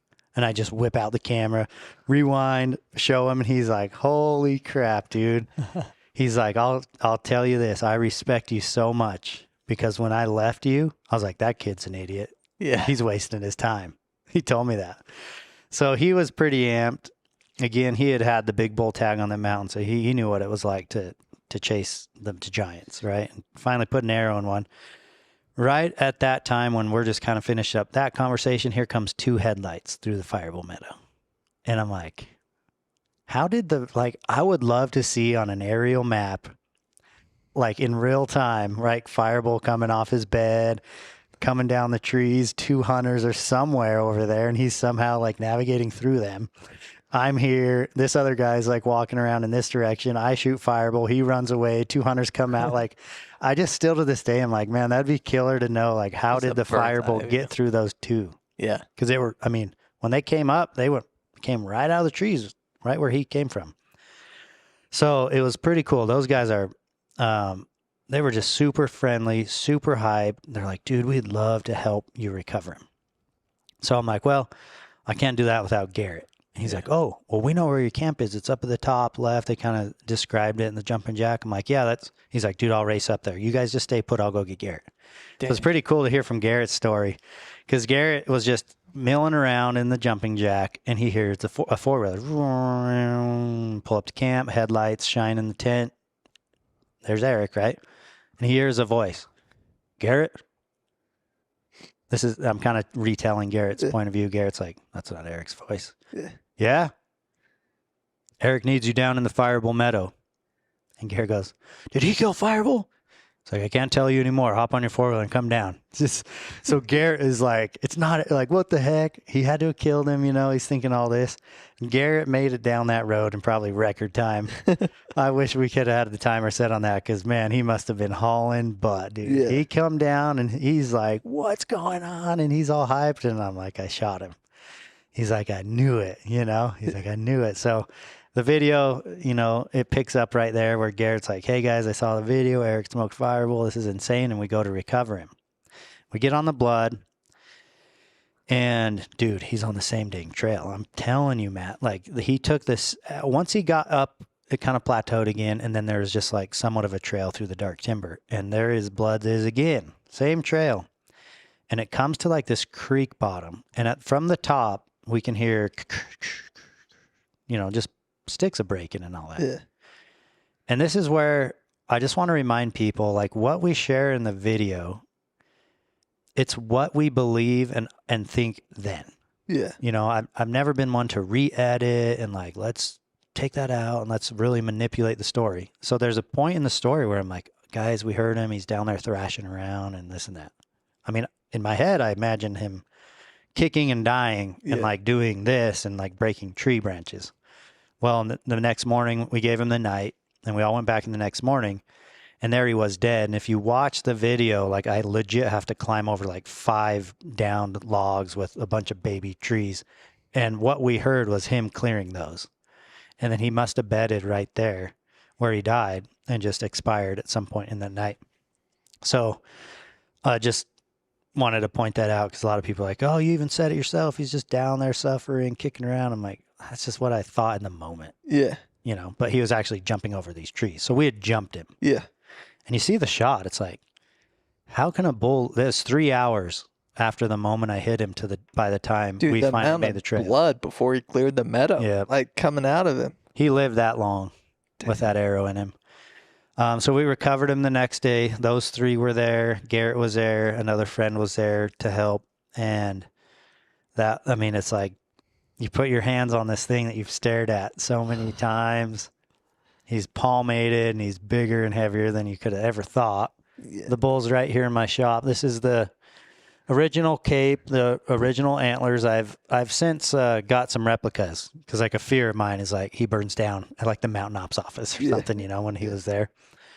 So I've got some replicas, but that's his original cape, which is cool because Jeremy Chamberlain mounted the bull and he left like an obvious scar. And he's like, yeah, man, when I mounted, I wasn't sure if you'd want me to fix that, cover it up, stitch it together. I'm like, heck no. Yeah. Like, I love that it's there. And if you watch the film close, it's a short moment because there's not a lot of the recovery in the film. But you can see me kind of like part the hair and I'm like, holy cow, there's the 3 blades, like perfect straight blades. But when he walks in that second time, again, just keep in mind, 12 days later, this bull, his antlers are completely different. Proof that in 12 days, he's healed up and now he's actively rubbing his antlers and getting back into his motions. Yep. His body's like built different. It's like a fish that morphs. Yeah. Yep. Like right? Take a salmon. Yeah. Take a summertime bull or mule deer to rut. Yeah. Dude, they're completely different. It's a different breed. Built different. Yeah. And that was that time frame where his body was really starting to change. It's like when you hear like a cowboy talking about getting his legs back in his horse, you know, they go from just pasture all summer, spring, winter, and just getting all chubby, and then 1 or 2 long rides, you know, You start to build they that. get their legs and they look like flipping beasts, you know, that's exactly what it is. So that's one thing I really noticed, you know, of the 2 differences. And when he came out the second time and when he's marching over before I shoot him, you can see he's not limping. Yeah. So that's like valuable information for us elk hunters, right? Like, it's easy to assume, you know, and everything is situational, but it's easy to assume, you hit him, he'll go rot and die a sad death. And it's like, not these elk. Yeah. There's, like you said earlier, we've seen broadheads in them, bullets in them. You know, you find muzzy loads and stuff in them. But in 12 days, that bull had healed up and just carried on.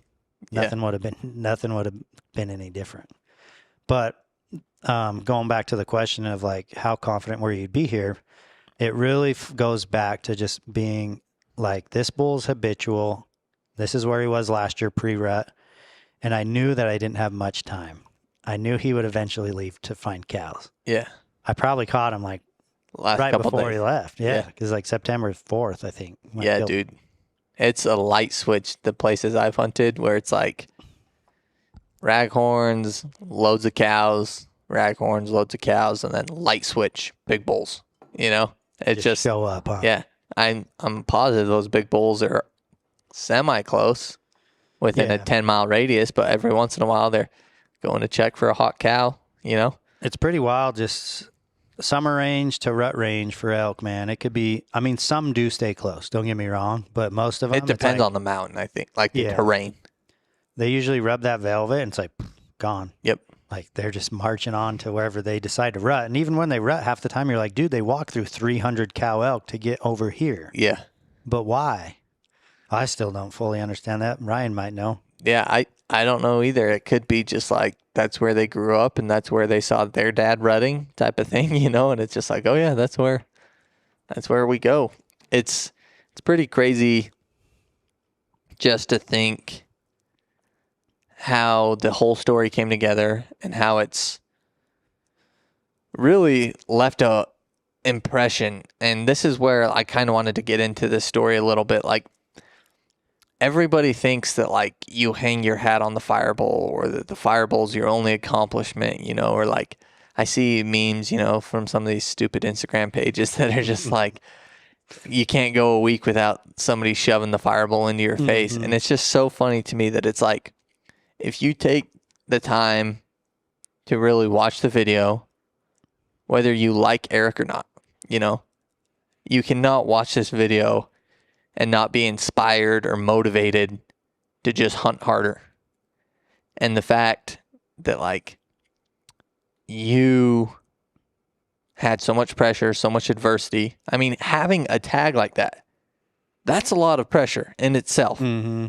That pressure breaks a lot of people. It does. Like, I know how many people have drawn like their dream tag and then walk away at no tag notched. And yeah. Well, I'm feeling that right now, and I still have a month, and I'm like, dude, this isn't even like a once in a lifetime tag. Like for me, it is, but it's like, man, you just need to relax type of thing. But it's so what I'm getting at is like, you did not name the bull. You know, you did not like none of that stuff script. No. You know, and you did not have to post the video, put yourself out there.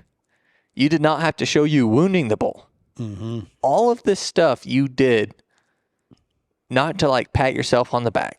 And it's just like, this is off tangent and this is just me ranting for a second, but it's just like, if you take the time to watch the FireBull story for what it is, or to listen to this podcast for what it is, I really struggle with somebody that like finds negative things to say about a story like this. It's like, it's kind of that old saying, like, if you don't have anything nice to say, don't say anything at all. Cause it's like, this is such an awesome story that a non-hunter could watch and be like, wow, that's pretty crazy. Or a hunter could watch and be like, man, I'm motivated. Yeah. You know, I just kind of wanted to harp on that for a second, that it's just like, I don't know. There's too much negativity in this space, especially around this bull. I feel like. I mean, once the first the first photo that started circulating was just a killer photo, broadside, had that right antler, on the right side really well. And I heard it all, man. Yeah.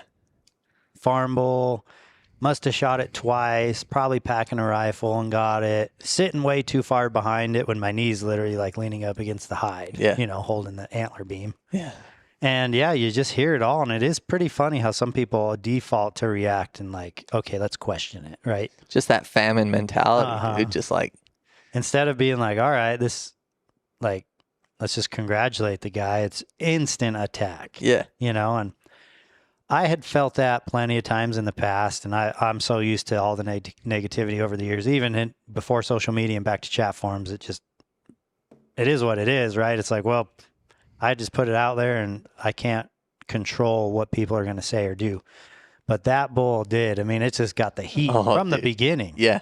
From the very beginning. And, a lot of people are like, I don't understand why it's so popular. There's way bigger bulls. And it's like, yeah, it's not the biggest bull, but I promise you, if you watch it, how can you deny that that's not just a sweet story? Yeah. To capture it on film too, that's pretty special. Next level. Yeah. And that's what I hope by putting it out there is it does inspire people. And I know it does. I get the DMs. Trust me, like everyone sees the negativity. They don't see what's, the comments and the people at the expo and the nice messages that people send to me. But like Matt said, it's like you can't script that. No. Dude, I just went out and did what I do. I pack a camera because I love it. I've loved it since I was a teenager. I've had a passion to share film in hopes to inspire people and get people excited. Like, hey, look at this thing I saw. It's cool. You want to see it? Yeah. And for people to flip it on me like it's some ulterior motive, it's like, dude, I didn't plan this. Yeah. I didn't plan like, okay, I'm going to put him for this hunt. I'm going to kill the giant bull. I'm going to wound him. And then I'm going to kill him.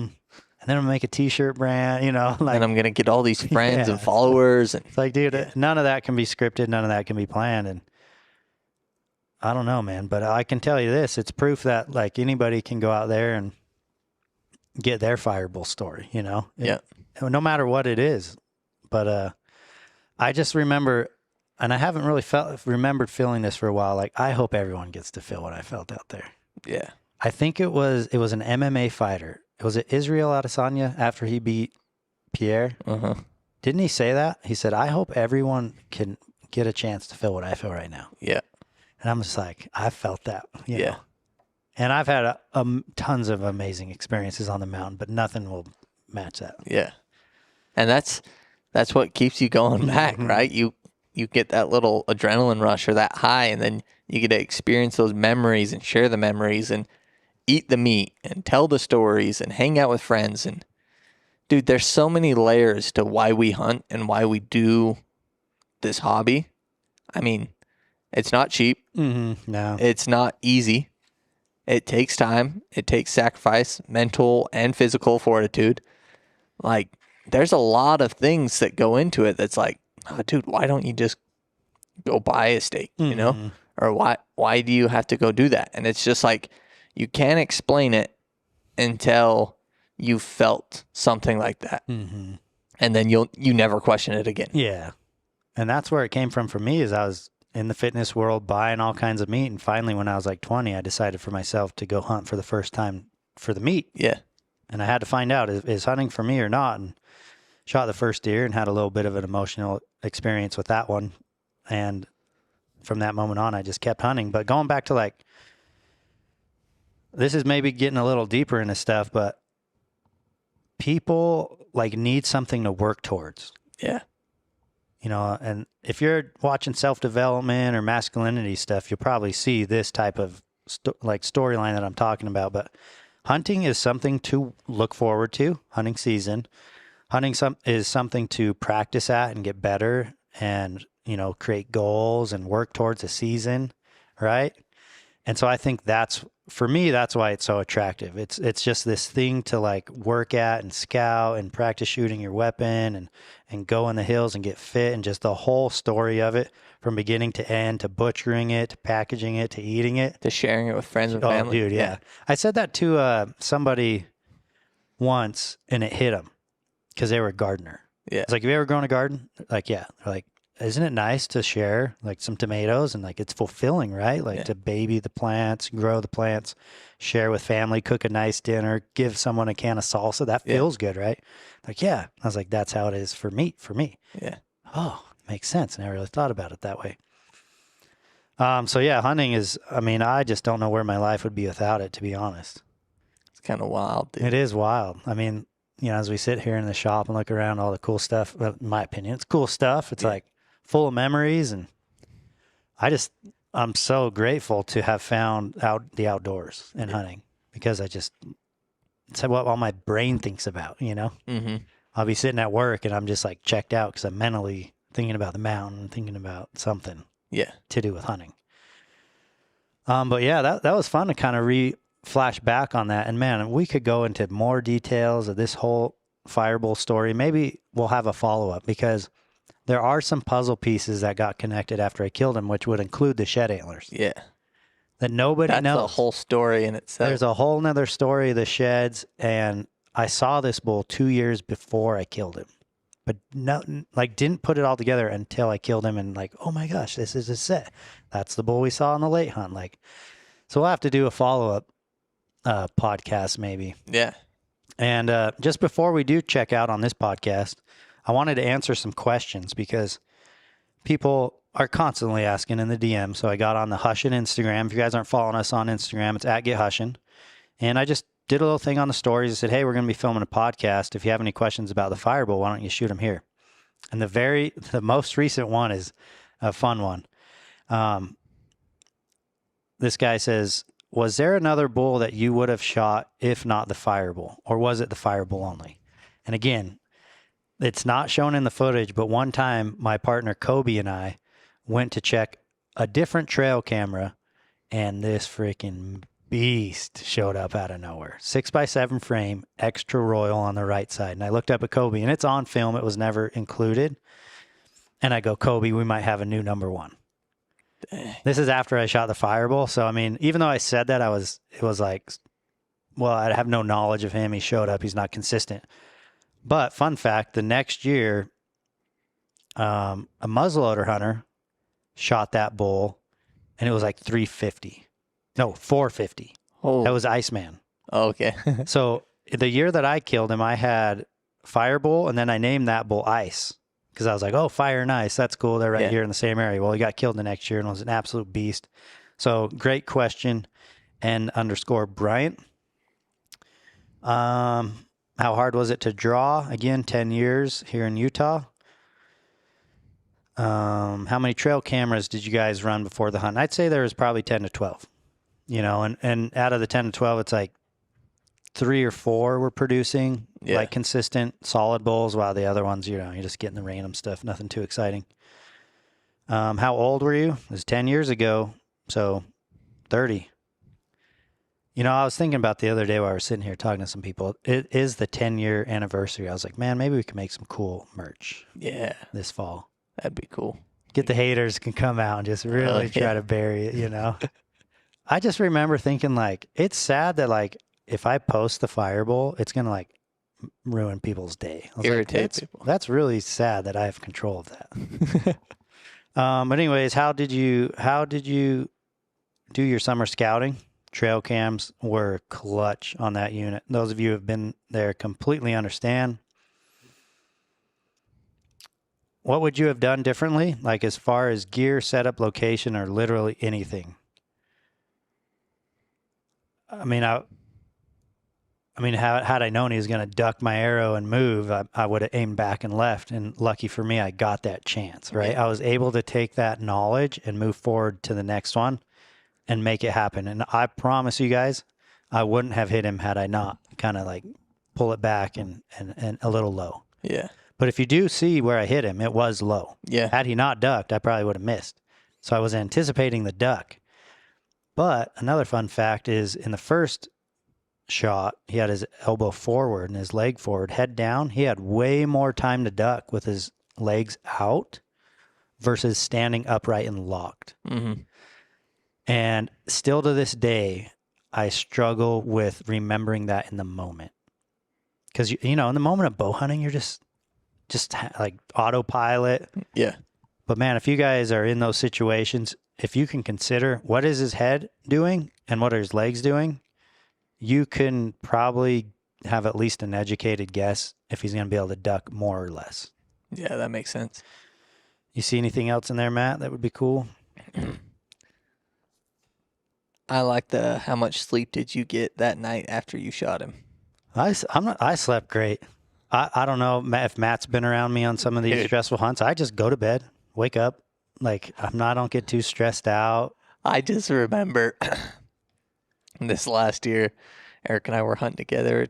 We just glassed up the biggest bull I've ever seen in the wild, and we had to share my tiny 2-man tent that night, and Eric's just snoring, and I'm sitting there, and my mind's just racing like Christmas Eve, dude. I can't stop thinking about that bull that we had glassed up, and he's just over there, just I'm out, recharged. Yeah, I don't get too caught up in like anxiety or stress. Those two words are kind of foreign to me, to be honest. I mean, I understand what they are, but I don't experience them that often. This is interesting. Someone said, "Why did you change the Tines Up hat to the Hush?" So if you watch the video, you see that I'm wearing a Tines Up hat, which is, part of Tines Up back then. Fun fact about that logo that's on that hat, Connor Rollins. If you guys know Conroll from Instagram, he designed that. I never even knew that. Yeah, so Tad and Connor are related. They're both Rollins. I knew that. And Tad had got an idea from another logo in a totally different industry that he thought looked cool that could translate to that elk antler. And Connor was the one to kind of sketch it on a piece of paper.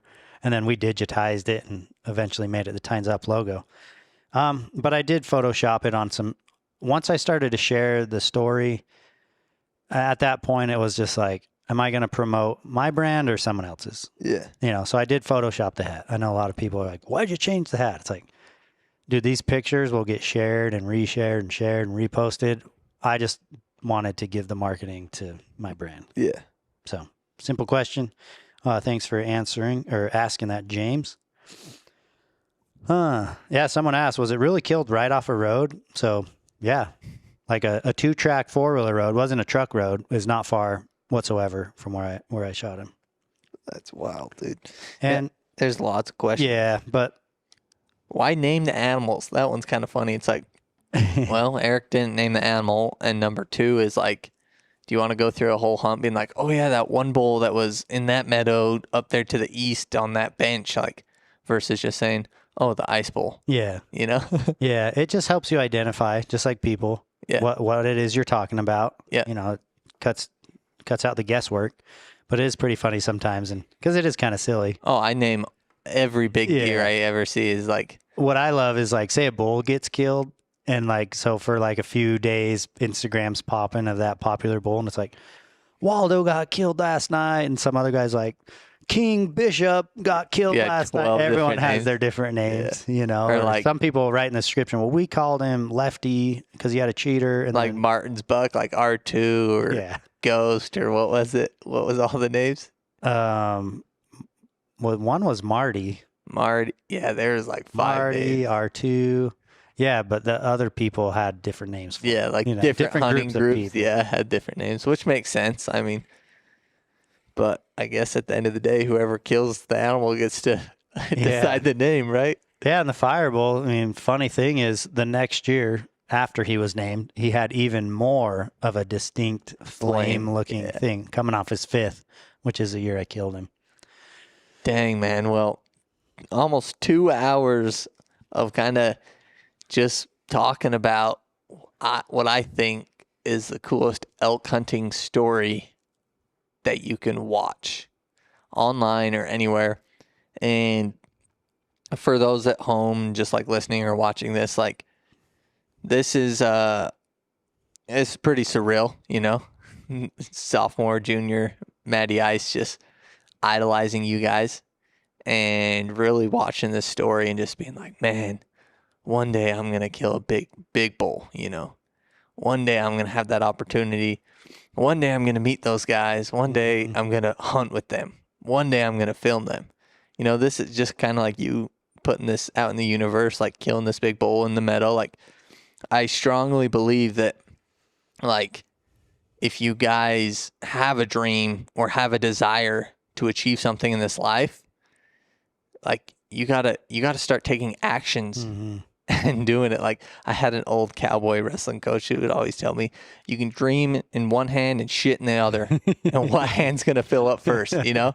And that's always just stuck with me. And I just, like, you guys have heard the story before, like, back when I was guiding, like, I had no reason to pick up a camera. Like, I wasn't gonna get paid anymore.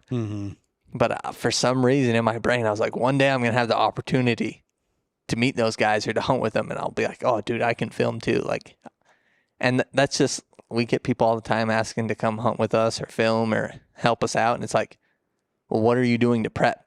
Or like, what are you guys doing to prep for a dream tag you have or a goal, whether it's buying a house or buying a truck? Like, what actions are you taking every morning when you wake up to achieve that goal? Yeah. And I kind of just want to close with that as my final thoughts, is like, just, if you guys have a desire or a goal, make sure you're doing something every day to get closer to that goal.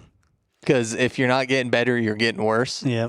My football coach used to always tell me that, like, there's no staying stagnant. You're either getting better or you're getting worse. And it's just like, what are you doing each day to get better? And man, I'm hyped up. Yeah. Like Matt said, if you got a vision, a goal, it's fun to, you know, put it on paper. I made myself a vision board, kind of big goals and dreams. But what's fun about that is you can work backwards on what it will take to get there. Yeah. And a lot of these bigger things, and they just take small daily action that add up over time. You know, and it's more about the long-term gratification than the short-term. And a lot of people are just so short-term, right? Like, I want to start a business. I want to start an Instagram, YouTube page, like whatever it might be. It's like, well, once you don't get that instant gratification, people give up and stop, or then those people will claim, oh, it doesn't work. Yeah. You just got to do it over time. And some of these things you may not know the path, like Matt, like he didn't know how he'd get here. Yeah. But he figured it out, you know, and he always put himself in front of us. And I really like that about you. Yeah. Is he came to every event and made sure he got some FaceTime with us. And so when it came time to figure it out and connecting the dots through the guiding of Casey's son, and yeah, that kind of put you in place. And when the opportunity is there, you're ready. Yeah, man. So yeah, get out there, freaking chase your dreams, go hunt hard, go just take action. Take action. Well, guys, we're going to go watch some UFC fights. Let's go. Gonna get this podcast edited and uploaded in the next 12 hours for you guys. And hopefully we will have another one for you guys in the next week or two. And make sure that if you guys are digging these podcasts, you guys are subscribing on whatever podcast platform you're listening to, leaving a review or a comment, and share it with somebody. Like, the more interaction we get with these podcasts, the more motivated we will be to keep cranking them out. So you guys kind of dictate how many of these things keep coming. So do your part if you want more of these things. Just let us know if you're enjoying them. And if you're on a platform you can comment, like YouTube, just comment a couple takeaways off that whole thing. Whatever it is. If you enjoyed a detail I shared, or if you got an emotional moment, something that Matt or I shared, let us know. Yeah. I'd love to know. The thing I've noticed over all these years of doing this stuff, dude, people absorb so much. And I just don't even take that into consideration when I'm out filming or talking. But man, people absorb it. So let us know what your takeaways are from the story, and let us know if you enjoyed it. And thanks for listening. And thanks for those of you who are watching on YouTube. You guys have a good one. We'll see you next time.